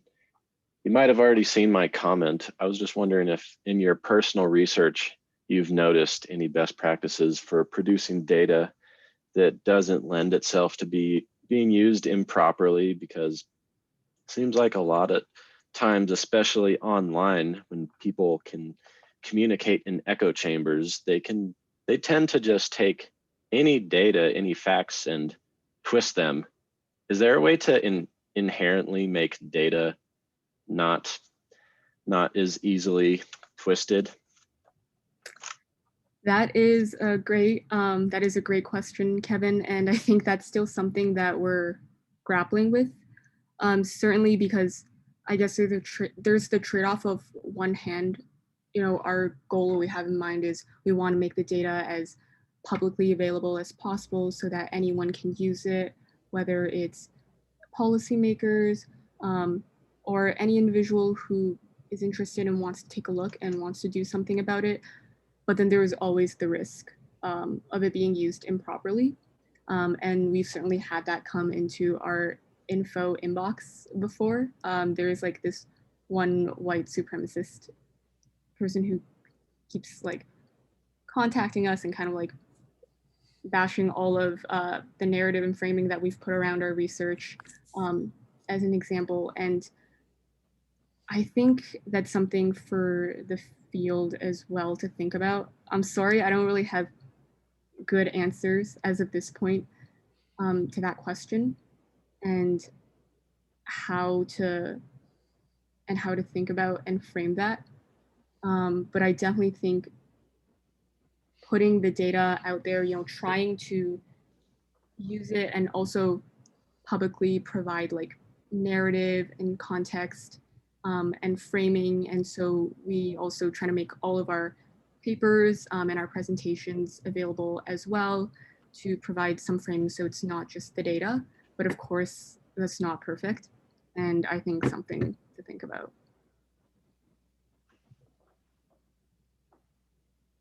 Thank you, Ruby. Thank you, Kevin. And Jen, I saw your hand raised.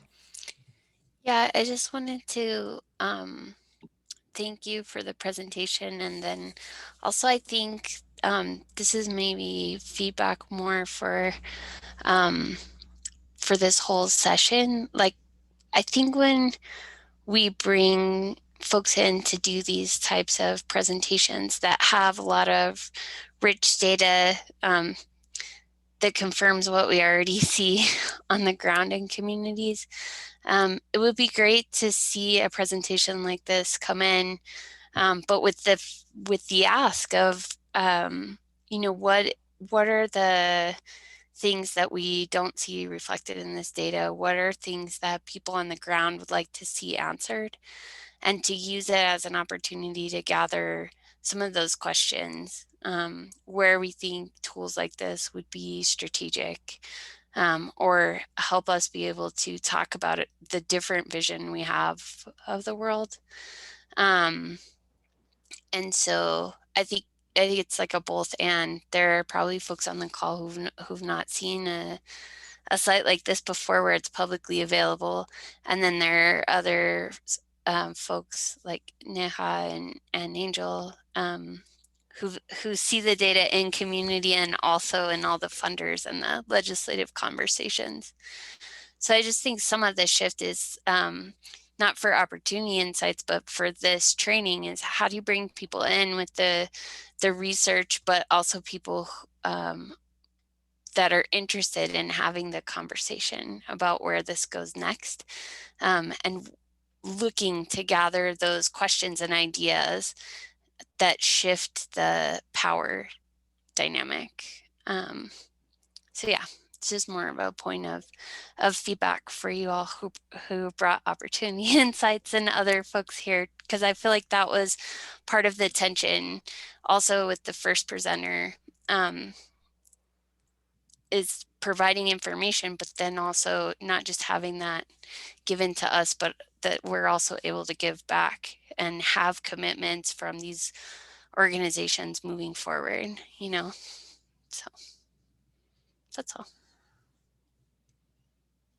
Thank you, Jen. Yeah, and just noting Tim's comment in response to that, I think serving as a first step, but taking that feedback into account, particularly as we have 2 more trainings coming up, and trying to think creatively about those opportunities.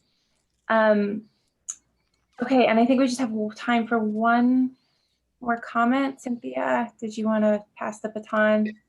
For Fatuma, let me find her to unmute her. Okay, just a second.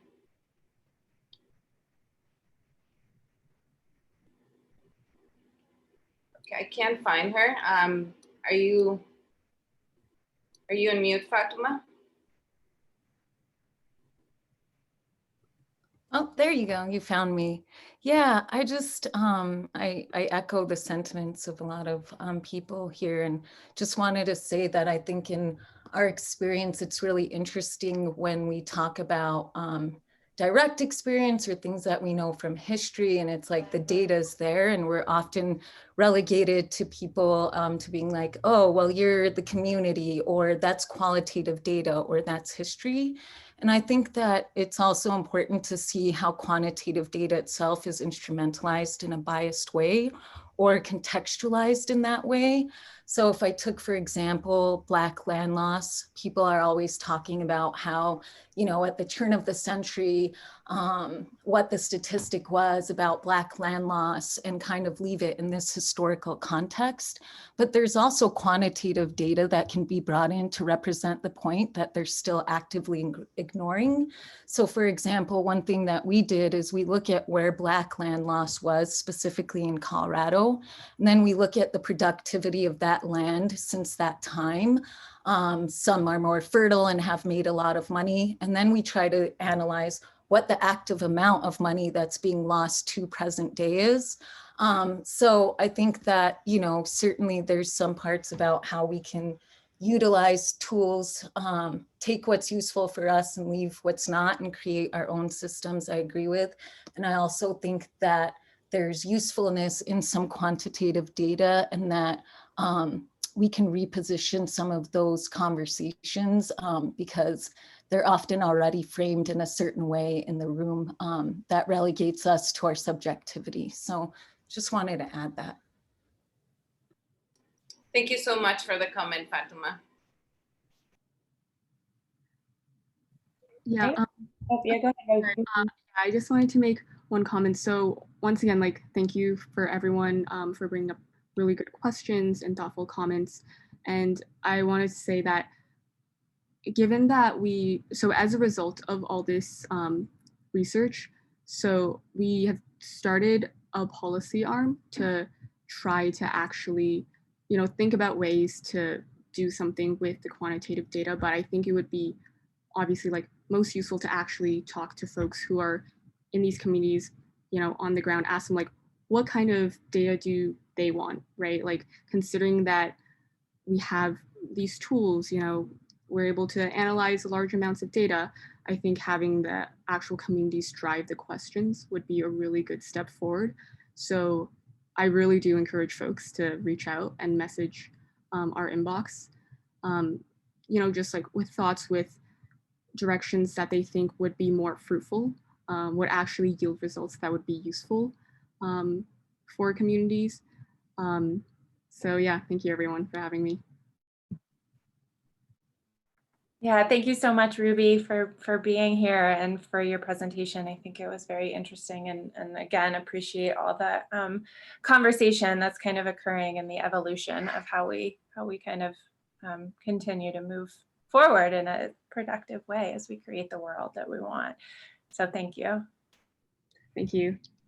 All right, and so now we're gonna make a transition to our final presenter of the day. And so before doing that, just gonna throw one more poll up just to get a sense of the apps that your organization is currently using, and maybe others.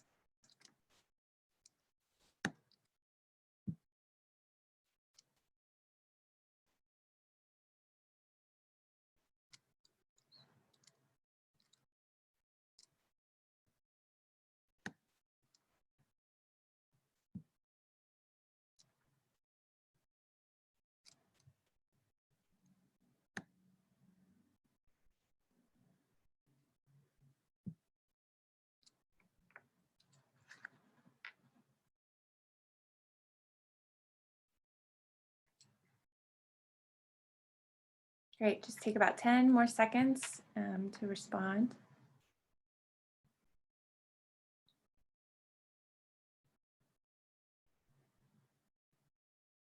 Okay. Seems Google Docs is the most used, right, Jill? Mm-hmm.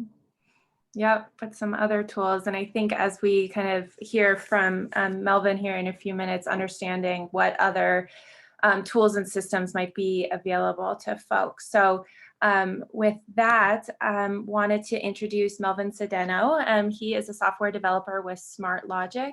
Melvin is based in Denver whilst working for SmartLogic, which is Baltimore based. So SmartLogic builds web and mobile applications for clients ranging from funded startups like OrderUp and CivicWorks to Fortune 500 companies like Stanley, Black & Decker, and Laureate. So with that, Melvin, I will turn it over to you. Awesome, thank you. And just let me know if you can hear me. I want to make sure all is well. Let me share my screen in one sec, because Zoom likes to be funny sometimes and not share the right screen.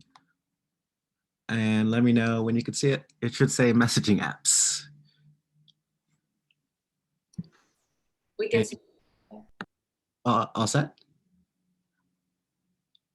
I cannot see if people are nodding. We are all set. We can see your screen. All right, perfect. Thank you. All right, yeah, so welcome to my talk on messaging apps. I wasn't sure what the skill level and backgrounds of this group was going to be, so this might be a little basic, but there might be still a couple little things or cool little tricks you might learn, especially considering everybody uses Google Docs. There are a couple of things I learned about it that are pretty cool that might come in handy. So I always like to start off all of my talks with great quotes. This one's one of my favorites. So the single biggest problem in communication is the illusion that it has taken place. George Bernard Shaw. But what does that actually mean? It's one of my favorite quotes, but we'll get back to that. So I'm Melvin. I work with a consultancy, like Jill mentioned. SmartLogic, we're based out of Baltimore. If you ever need any help with code or software, let us know. So let's get started. Communication is hard, especially when humans are involved, and it's even harder when you have to communicate over large distances in organizations. But why is it so hard? Can't technology help us to solve this problem? Well, I'm sorry to say, not really. Technology can make communicating easy, but it'll never be able to completely solve the problem that is communication. And trust me, we've tried. These efforts are actually captured in a famous computer science problem known as the two generals problem, which sounds official, right? But what exactly is it? So in computing, the two generals problem is a thought experiment meant to illustrate the pitfalls and design challenges of attempting to coordinate an action by communicating over an unreliable link. So the two generals problem was the first computer communication problem to be proved as essentially unsolvable. So in a nutshell, say you have something you want to get done and you have to send a message in order for that action to be completed, message, or you want to communicate with somebody, you send out instructions and essentially you wait for a response or some sort of confirmation. And let's say that message was intercepted or never reached its destination or was somehow altered. How would you know? You really wouldn't, because you would have to verify your confirmation of all that. It's just like this never-ending game of ping pong. So you might be thinking, well, we live in a modern age now. How is this message going to be altered? And to that, I'd ask, have you ever given someone instructions and what they produced wasn't really what you asked for? You thought you had clear instructions, but somehow the recipient of those instructions misinterpreted those instructions. And next thing you know, instead of October's sales report that you asked for, you got January's expense report. And this happens all the time. Communication and language can be subjective, so it's borderline impossible to assume communication tools will work as 100% intended all of the time. So things don't always be perfect, but we can at least make things better, and technology has come up with some decent tools to help with that. Definitely recommend folks look up the two generals problem. There's a bunch of cool YouTube videos on it. It's really interesting on how they spend a lot of time in research trying to figure out why we can't solve this communication issue. But we can't fix it. Technology can't really fix it, but we can make things better. So communication is can be like a ping pong game that never ends. And depending on the tools you use, could be either really, really fun or really, really frustrating. So, whoops, went too far. Yeah, technology should be able to make things easier. We no longer rely on carrier pigeons, and we no longer have to wait for days for a response. But we're told everything should be easy, it should just work, but in reality, things are just more complicated than that. It's just never that easy. We can use the most advanced tools ever, but it won't make too much of a difference if folks don't want to use it. So today's talks will be focused on a couple of modern day communication tools that we should all have access to. Most of them are free. So what are the tools that are available? First, one of my favorites, this was #1 on the polls, just the Google system, just in general, like Google Docs, Google Sheets. It's not really a single tool, it's a bunch of them. I've worked with many multi-million-dollar companies that run everything out of a single Google Doc and a couple of spreadsheets. It can be chaotic, but it works. It's definitely probably not the most ideal situation, but you can get a lot done. I definitely don't recommend running your entire business out of a single Google Doc, but you'd be surprised how much you could accomplish with just a handful of the Google tools. So as some of you probably already know, some of the features that it has, we have Google Hangouts and Meets, which is great for conferencing, group chat, recording presentations. Well, as you already know, we can do voice calls, HD. You could set it up so that it intelligently mutes, so you don't have to find people who are communicating, or if somebody's got their mic on when you want them to have off, it'll find people and it'll automatically shut them off. That's a feature that's in there. You probably have to look for it and toggle it on. That one's pretty useful. Next, we got the calendars. Another one of my favorite aspects of Google is the calendars. So if you're using Gmail, which you probably are, You can create Google Hangouts and Meets from your calendar and invite attendees. But one of my favorite aspects of the calendar Meet integration is the ability to upload files into the calendar invite. Seems super simple, but you'd be surprised how many times I get invited to a Google Meetup event where there's no agenda in the in the actual Google invite. So just so people know, over here, you could add an attachment and attach files. So you could actually have the agenda right there for folks to check out. And it's really helpful to when you're communicating with large groups and you're trying to organize an event just so that everyone has it. And then when you're having the event and if nobody got the agenda, the easiest way to send it all to them is just add it quickly to the invite. And then they'll all have it instead of having to manually copy paste and send it to everyone. So that's great. Another useful way to communicate with your team using the Google system can be to utilize comments inside of a Google Doc. Just highlight the section you want to make a comment on, right click, click on a comment. This is great. It's a great way to leave notes for members. You could tag your team members in there as well. Comments are very, very useful. We use them a lot for a lot of asynchronous communication at SmartLogic as well. This is one of the quick little tips that I'm personally a very big fan of. On Chrome, you can launch most of the Google tools in your URL by calling the name of the tool followed by .new.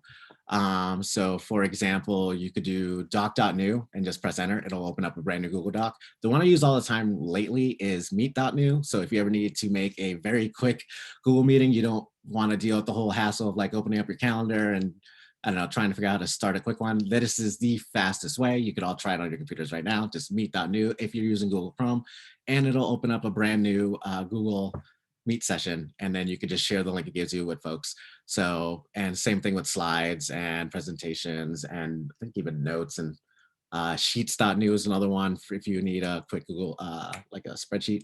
So that's probably one of my favorite things I learned, I don't know, a couple of years ago that I still use to this day that I find a lot of people aren't really utilizing all that much because they don't know it's there. So quick little tip. And some of the examples of how some public Google Docs that are out there. This is a Baltimore virtual tip jar where it is out in the public. And essentially there are a lot of different public docs out there of people providing services and ways of people getting paid for those services. Some people like to take tips, some people barter, but there are a lot of, resources or groups out there that are utilizing public Google Docs or public Google Sheets, where you can find all sorts of information and probably just like a quick Google search of like your city and just like public Google Docs, and you'll probably get a nice little list and you'll be interested. It's interesting to see what pops up. So those are some examples. Here's another one where this is a Google Doc that gives information on where people can find mutual aid documents for the city of Baltimore. I think specifically this one's for, but I'm sure every other city has their own. But some of the examples of things you can find out there. Google's great for organizing and sharing documents, group calls, presentations, groups of all sizes, and most of all, it is pretty low budget because 90% of it is free. Probably 95, 99% of it's free with a couple of things you might have to pay for, probably depending on like your group size or whatnot. The next one that we have is Slack, which it looked like in the poll, half the attendees or panelists were using. So you might have heard of it. It's pretty popular in the tech industry, but because of COVID, a lot of organizations are using it now and it's become a lot more popular. So what is it? Slack is great if it's essentially a giant communication tool that has different workspaces, aka channels. So if you're in a lot of different group chats and you're having troubles trying to keep track of all your talks and commitments and stuff like that, Slack is great. Slack is a channel-based messaging platform. There are hundreds of public workspaces out there. This one is the Denver developers Slack channel. If you notice on the left, you can see multiple different channels and you could subscribe and join them or unjoin as many of these as you want and get notifications. These are great for people. They have all sorts of different Slacks. There's like cooking Slacks, there's developer Slacks, there's political Slacks, there's all sorts of different ones. And there's they're usually pretty active, actually, which is kind of interesting. This is where I like to find a lot of volunteers for a lot of like I teach a lot of coding events. And whenever I need volunteers, I'll usually pull up one of my Slack channels over here and send out a request, and I'll have like 12, 15 volunteers within like a couple hours. So Slack is great if you're also looking for people to volunteer for things. It makes it really, really easy to create your own workspace for your organization. So you just create your workspace name. After going to slack.com, create new workspace and all that, click next, and boom, you have one. Then you can just start, you'll get a link and you can just start sharing with folks. And it's really, really easy. So let's get into some of the features. You can create a channel and start inviting folks and leave messages. You could upload documents, you could start threads. This is very useful for segmenting portions of your organization. It's great for sharing links and gives you a nice little thumbnail to preview what the link might be, which I'm a big fan of, because sometimes I don't like reading, like some of the messaging apps I use don't give you a thumbnail, so I have to like actually click through, and they can be distracting. So having a little thumbnail on the side is pretty great. And with this whole little segment part where we could start our threads, that is also really great, because once something is within a thread, you are not going to get the 50,000 notifications once something is in a thread. If people start going off and they have like a 50 message thread going back and forth, you will not get 50 notifications. So it's great for a lot of that notification hygiene that folks are trying to strive for nowadays.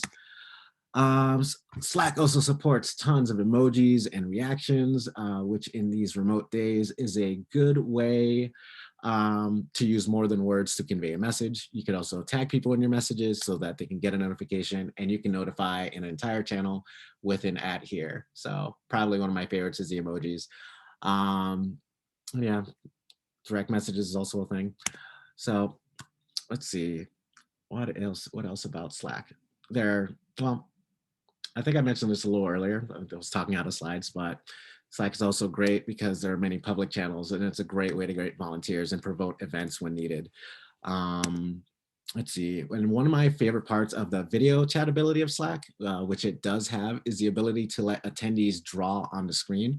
It makes it really easy for folks to point out what you're talking about, which is much better than trying to verbally tell someone where to put their mouse cursor. It's just probably one of my favorite aspects of the whole Slack in video calls, is just being able to draw and point like, no, this thing, fix this. It's really great instead of trying to tell folks, because visuals are amazing. Finally, my favorite part of Slack is the search functionality. It is a great way to find what you're looking for. You can search a specific channel or an entire workspace, and it's pretty good, because this is something, what is it, from Amazon, or yeah, an Amazon kettlebell thing, because I'll use Slack to leave myself notes to do stuff, or I don't know, to make my little shopping list. And if I'm never looking, I'll check my own channel and I'll search for, all right, what was I looking for the other day? Oh, kettlebells. And it'll pull up everything that has kettlebell in the discussion. It's great for work talks, or just keeping yourself organized. Like if there's something you really found interesting about a talk, or a certain discussion that's happening within the channel, it's really easy to go back and find it, because everything's pretty much searchable, and the scoping is really great. Slack has probably like 1,000 little mini features, which a lot are pretty much overkill. You probably won't need most of them, but the search functionality is probably the one I use the most, probably daily. So what are the pros and cons of Slack? It's a good way to manage group chats, pretty easy to use, tons of public groups and workspaces to join, so you can find volunteers. Let's see, and some of the cons is it can get noisy and distracting. And the free plan is limited up to like the first, I think you get the first 50,000 messages free with the group being as big as you want. But after that, what happens is Slack has like this recycling aspect where every 2 weeks after you've hit your limit, it'll just wipe all the history of the chat, unless you have like one of the premium accounts, and then you just start over. But for a lot of the public groups, that's what generally happens, and it works out pretty well because there's never a lack of content. So just so you know, if you do end up using Slack in your organization and things start disappearing, it's probably because you've reached your limit and you can upgrade, but that costs moolah. So, but just so you know. And let's see, one of the last ones we'll discuss is WhatsApp. which is a great tool if you have folks in your organization that are international. That is actually how WhatsApp became so famous. It was one of the first messaging apps that provided free international calls. It's a messaging app, and it also has a desktop version of the application that works pretty well. Works on Mac, works on Windows. WhatsApp isn't really too crazy feature heavy. It's a very basic messaging / calling app. It supports video chat. You could send documents, and it will look and behave like most of the chatting apps out there that most folks are used to and familiar with. But it has a couple of tools that can set it apart. For example, one cool thing about WhatsApp is that you could use it to send very large files. There's a couple of tricks out there that actually allow you to send files with no size limit. So I'm talking if you have like 50 gigs of information or videos or whatnot that you have to send somewhere, and you are just like, Gmail won't let you do it, Google Drive probably won't let you do that. WhatsApp will let you do that. You might have to tinker with some of the settings, but if you were to Google like how to send files, no file limit, using WhatsApp, like you can figure it out, or it might still do that by default. They might have changed that. I haven't used it in a couple months, but last time I used it, yeah, that was sending large files to some of my colleagues. And it's what I normally use if I ever need to send like large videos or stuff like that. And it's great for that because it's really fast and it's also secure because everything is encrypted on WhatsApp. This is where we talk a little bit about some of the encryption stuff. So WhatsApp is also end-to-end encrypted. So they don't actually store any of the data on their servers. The data lives on your device. So it'll live on your cell phone or on your desktop or laptop. WhatsApp actually has no clue what are in your messages because they can't see it. So say Bob writes a message, he's writing one to Alice. That message is encrypted with a public key. Then that encrypted message is sent over the server. And that server is what WhatsApp actually holds or uses to send the messages back and forth. So they never actually see any of the messages because the key to actually open a message is on Alice's device. So end-to-end encryption is usually what you're looking for when any device is saying that they are claiming to be encrypted. There's like different types of encryption, but end-to-end is one of the ones that you generally want. And another one is perfect forward secrecy. That is the other like protocol you generally tend to want, which Signal's more famous for, but they use the same protocol. But you want things to be encrypted.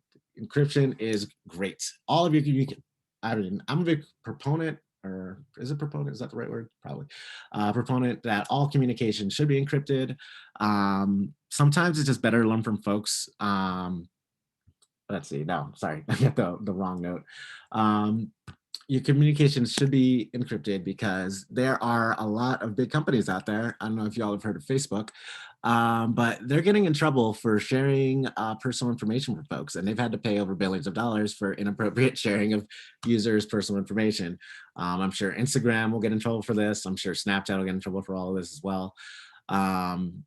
This is why we can't really trust these big companies, especially when they're using this information to just like, I don't know, sell us useless crap we don't need, or to try to marginalize us even more. I definitely believe marginalized communities should take their data seriously and try to encrypt as much of it as possible and not just give it away for free when all these corporations are literally making billions of dollars and then having the money to pay off these billions of dollars because they're selling off our data to other places.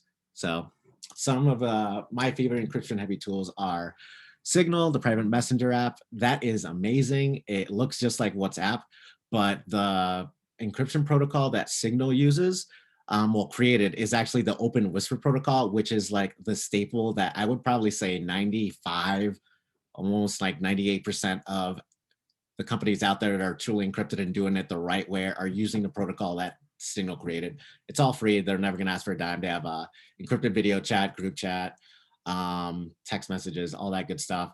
Signal is great. They're a wonderful company. They just had a talk on Joe Rogan not too long ago, so with their founder talking all about it. So that was an interesting one that I definitely recommend everyone check out. Definitely recommend using it with your family, or even just like your colleagues. Signal's great. Proton Mail was developed by MIT. It is a emailing service where it's all pretty much encrypted. It's really well done. Everything's open source. All of these are all open source as well, by the way, which means that folks can read the code and actually see what it's doing. So you don't have to take their word for it, or the company's word for it, for what they're actually doing, because there are developers out there that'll just like, they're actually going through all the lines of code and making sure that, okay, they aren't actually keeping anything. So ProtonMail, developed by MIT, works really well, has a really good reputation. Tutanota is also really great. That is the one I personally use. They're based out of Germany. It's another mailing service. And NordVPN is probably my favorite VPN, which is a virtual private network, which essentially hides what you're doing, well, encrypts all your data from your internet service provider so that they don't know what you're doing, and they can't sell the idea of what you're doing to anyone else. So I definitely recommend everyone use a VPN, just because internet service providers don't need to be mining our data and selling it off to other folks. And it'll also encrypt it from other companies, and it'll protect you from like phishing attacks and all sorts of like different random cyber things that happen to folks. Nord is probably my favorite because it's really easy to set up, probably the easiest one to set up. And you could also pay for your subscription using Subway gift cards, which is actually kind of interesting. So if you really want to be like out of the scenes, or just like, I don't know, not be known, you could go to Subway, get yourself a $10 gift card, and then NordVPN will take that Subway gift card to pay for your subscription. And I think that is it. I rambled a little bit and I apologize for that, but if anyone has any questions or comments, please feel free. Well, we have some questions and comments around security and data issues with Google and other of the apps. So I'm going to unmute Neha. I don't know if I'm saying your name right. If not, I apologize. And so then we can talk. Jill and Claire, you're also welcome to talk. Thank you. It's Neha, and thank you. I know I've taken up a lot of space today. But yeah, we have had a lot of, for our types of organizations, we have a lot of issues around security and data. And so how does that look like with Google? And especially using free Google versus paid Google.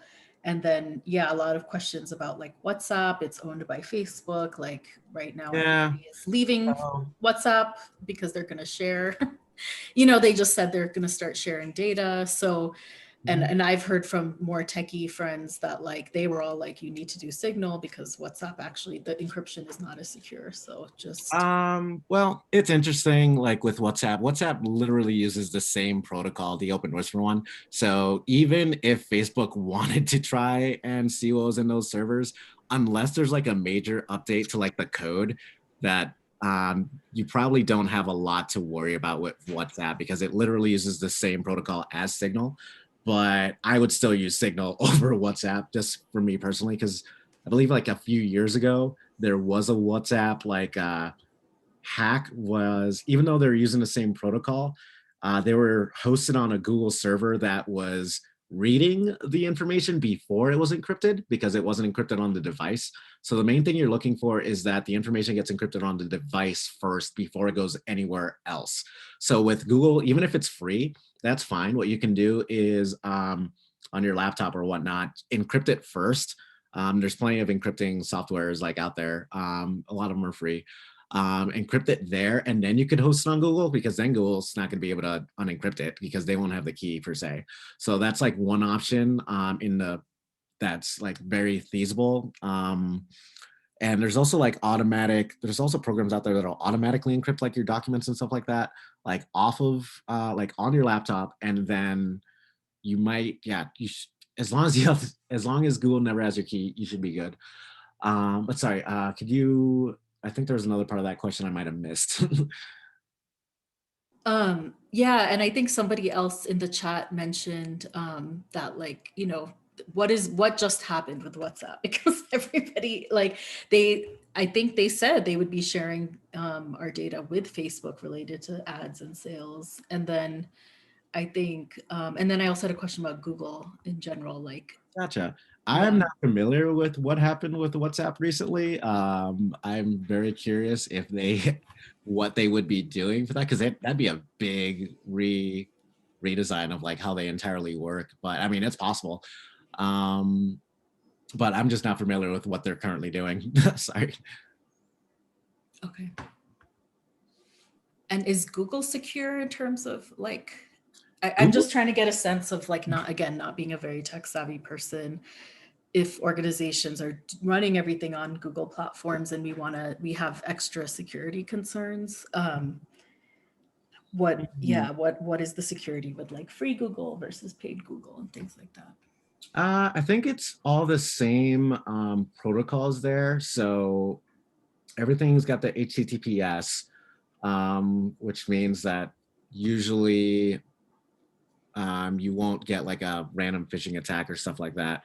But between free Google and paid Google, you're still going to get the same level of security. But what it is that there's still probably like Joe Schmo me, I'm not going to be able to probably hack into your Google account and just start messing around and reading stuff and all that, right?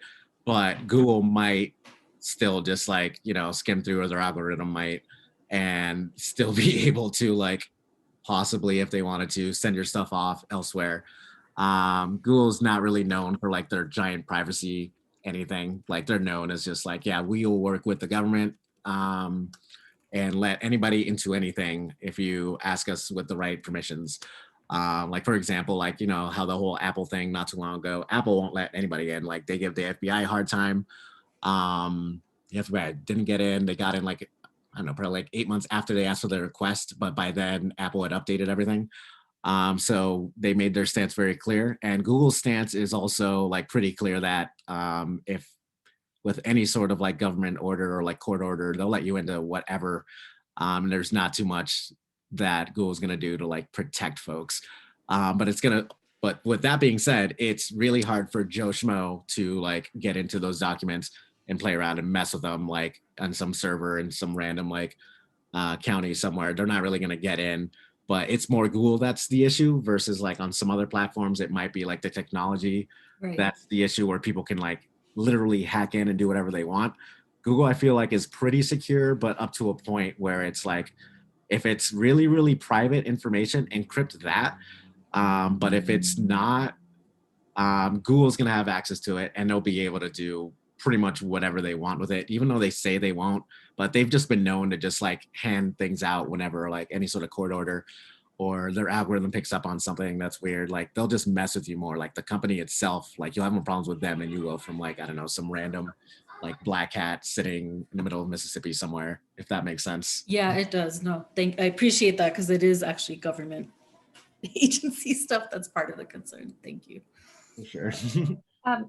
And sort of related, I just wanted to chime in real quick, Melvin and Claire, I know you also had some questions about security, and then we got a specific question related to sort of HIPAA requirements. And I don't know, Melvin, if you have any ideas, you can kind of elaborate on, you know, what tools might meet some of those standards. For sure. Let's see, I cannot see the chat. Can you rephrase the question? Yeah, you bet. So it was just, please discuss the security issues related to HIPAA. Gotcha. Well, that's interesting. I've worked on 2 or 3 different projects where we have had to have HIPAA running things, and we always had to work with a consultant. And from what I'm aware of, the main things to make something HIPAA compliant is you can't have identifying patient information. So you can't have, what is it, like a person's diagnosis next to like their name or birthday and stuff like that. I don't think I'm like qualified to talk about it, but what makes sense to me and the way we usually handle it is in the database, we'll just store things separately via IDs. Like we can't have a person's name and their diagnosis, but we can give them an ID number because that's not related to a name. And then an ID number to something else. And then we're just storing the numbers, and then all the other information's and the actual identifying information or the actual diagnosis or whatnot, that part's encrypted. And then we don't ever actually see any of that because we're just connecting things via IDs. But if you're trying to keep something like a lot of HIPAA information out there, I probably would not use Google. There are a lot, like maybe even Dropbox, like I'd probably trust Dropbox more than I trust Google at that point. Like long term, I would look out for some of these. I would look for smaller companies that are really like trying to change the game and like are really known for doing it well. I don't have a list on me. I could pull them together and send that over at some point later. But there are a lot of smaller companies that aren't at the size of Google that are using the right encryption protocols and using all the right stuff that Google is eventually going to probably buy these companies, or Apple will. Like, they'll eventually get bought out, but currently they're the solution because they're doing it the right way, and they don't have that stigma of being like some large corporation that's literally data mining you and doing all that good stuff. So that's what I would do, is like I would get together or try to find a couple of HIPAA technical consultants and ask them, like, even like, for example, like in a Slack group in like the Denver devs one, there's plenty of devs that have worked with HIPAA. There's plenty of like HIPAA devs, for, I don't know if that's a word, but there's plenty of them on there where you can go into the general channel and literally ask, hey, I have a HIPAA project I'm working on. What security concerns should I be worried about? What could I be doing? And you'll probably have like 20 to 30 different responses from like highly qualified professional developers or just HIPAA lawyers or whatnot. Some of them are even lawyers that'll give you responses. So that's why Slack is pretty great. So if you're on Slack, look for the Denver Dev Slack channel and post that question in there, and you'll probably find somebody a lot more knowledgeable than I am. And I hope that helps. Great. Yeah, thank you. And then I think we will take you up on that offer to compile that list that you just mentioned so we can share it with the group. And then just pivoting for a moment to Lee. Lee, I know you had some questions about tools and kind of the demographics. Yes. Thank you so much for this. You have opened up my eyeballs. I'm writing all this stuff down. So thank you for this information. I just want to know what the age range looks like for each of these. So I know, some people, I'm still Facebook, but I know that I am like, 20 years behind with that. So what are people, moving toward now? And can we bring our seniors along with this information? How can we better engage them? Gotcha. Ooh, that's a good question. Off the top of my head, I don't know the actual numbers, so I can't say what they are. But I will say this: there's definitely a growing trend of more folks moving towards the whole, like, they want everything encrypted. But with that being said, like a couple of years ago, nobody cared about encryption. So like it doesn't take a lot to like almost double or triple, right? When like the original number is 1 or something like that. So I would still say, So say like for Slack, like what's the age range for that? Like WhatsApp. I know our organization, one of the organizations I'm with, they do use WhatsApp. This is the first time I've ever heard of Signal. Yeah, for sure. I would say like the age range for Slack is like anywhere from like 18 to like 65. Right on. Okay. It can be like, Slack's one of those things where it could be as simple as you want it or as complicated as you want it, because you could integrate it with like Twitter, where you could have like a channel that'll like notify you every time a certain like thing gets talked about on Twitter. Like you can get crazy with it. Or you could just keep it really, really simple and have a Slack for your family, where you guys just Slack each other and go back and forth. Like that's what I used to do with some of my roommates. We had a Slack channel where we discuss things about the house, like, oh, can somebody pull out the trash this day or whatnot. And Slack's pretty secure and it's pretty great for like stuff like that. So, but if you're not in an organization and you're not worried about like work stuff or sharing documents and stuff like that, I'd say everybody should just like try out Signal, like get your whole family on it. It's great. It's free. You could communicate with other people who are on Signal for free. And it's the most encrypted one like ever. Like nothing really beats Signal's like protocol. Like they invented the thing that all the other companies are like essentially copying, because there's a rule in security, like never handwrite your own security protocol, just like take something that works.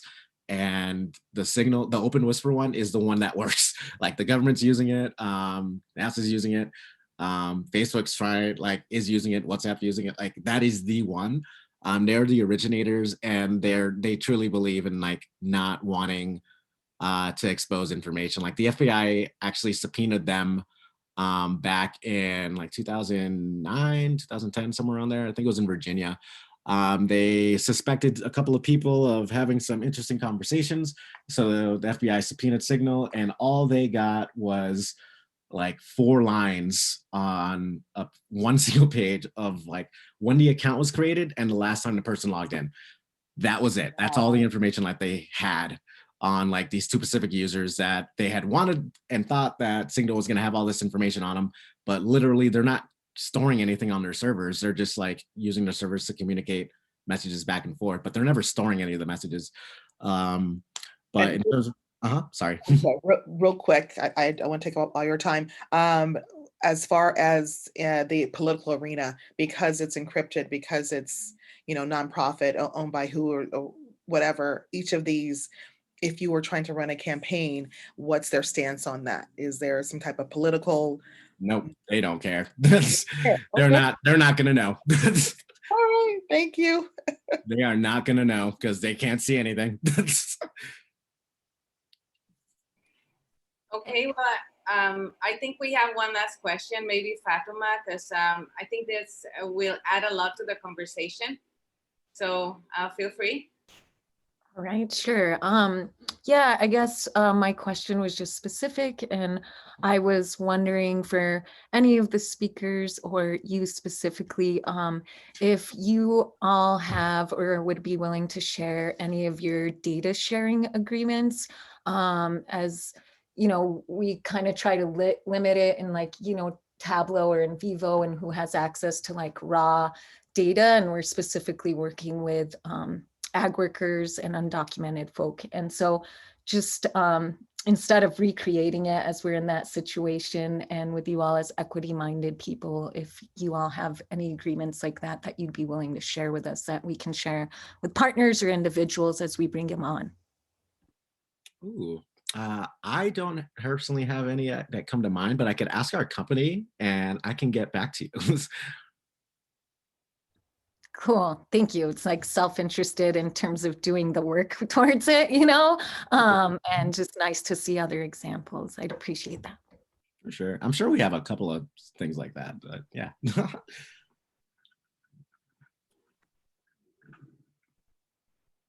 Okay, any other question? I think, well, because I know we're at time and we're gonna toss it back to Tim here in a moment, but just acknowledging there was a question about Telegram and whatnot. So don't use Telegram. That was an easy one. Okay. Yeah, I think they were one of the ones that tried to hand roll their own thing and then ended up getting in a lot of trouble because it wasn't actually secure. They might have fixed it by now because everyone called them out for it, but that was the issue, is they didn't use what was already working. They tried to create their own and it just wasn't up to par. It did not pass any of the security audits. Or it probably passed a couple, but you know. Well, Melvin, thank you so much for all this information. Very, very helpful. Because of the time, we're going to transition to Tim right now to close out the day. Sweet. Thank you. Thank you. Yeah, thank you very much, Melvin. Really appreciate that. We started with Baltimore for the Road to Equal Justice, and Melvin joined us on that because he was connected to a Baltimore organization and found out he was in Denver. So it just made sense to bring him back for this one. So thank you again. And thanks for everybody's engagement today and the work of Jill and Cynthia to get all this discussion going. Really appreciate it. So next week, we're going to be joining about the same time, 10 to 1 p.m.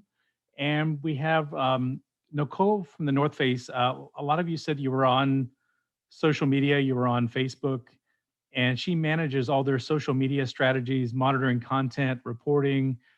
So she's going to come with best practices and tips. We've got Bahar from a company called Keshif that works on interactive data analysis and visualization.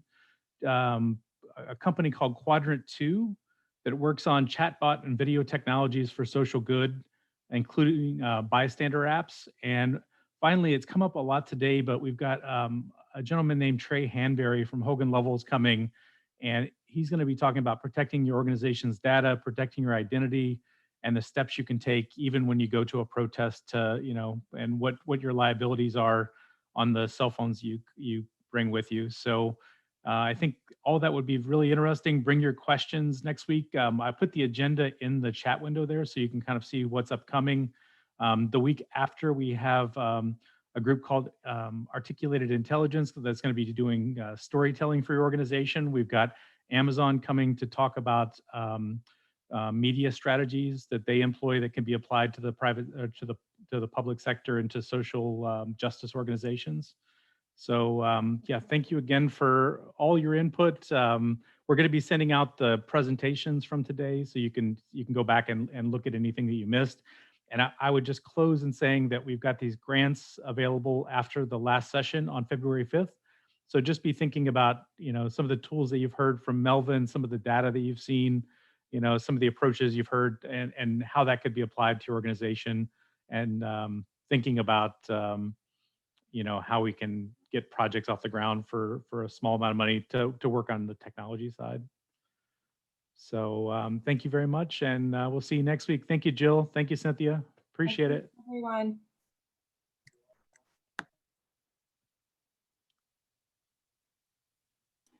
Thank you so much. Thank you for having us. Looking forward for tomorrow. Or next Friday. Oh yeah, next Friday. Absolutely right. I can't wait. Get me scared for a second. I'm like, wait, Saturday? Yeah. Oh man, that was super interesting. Oh man, thank you for this.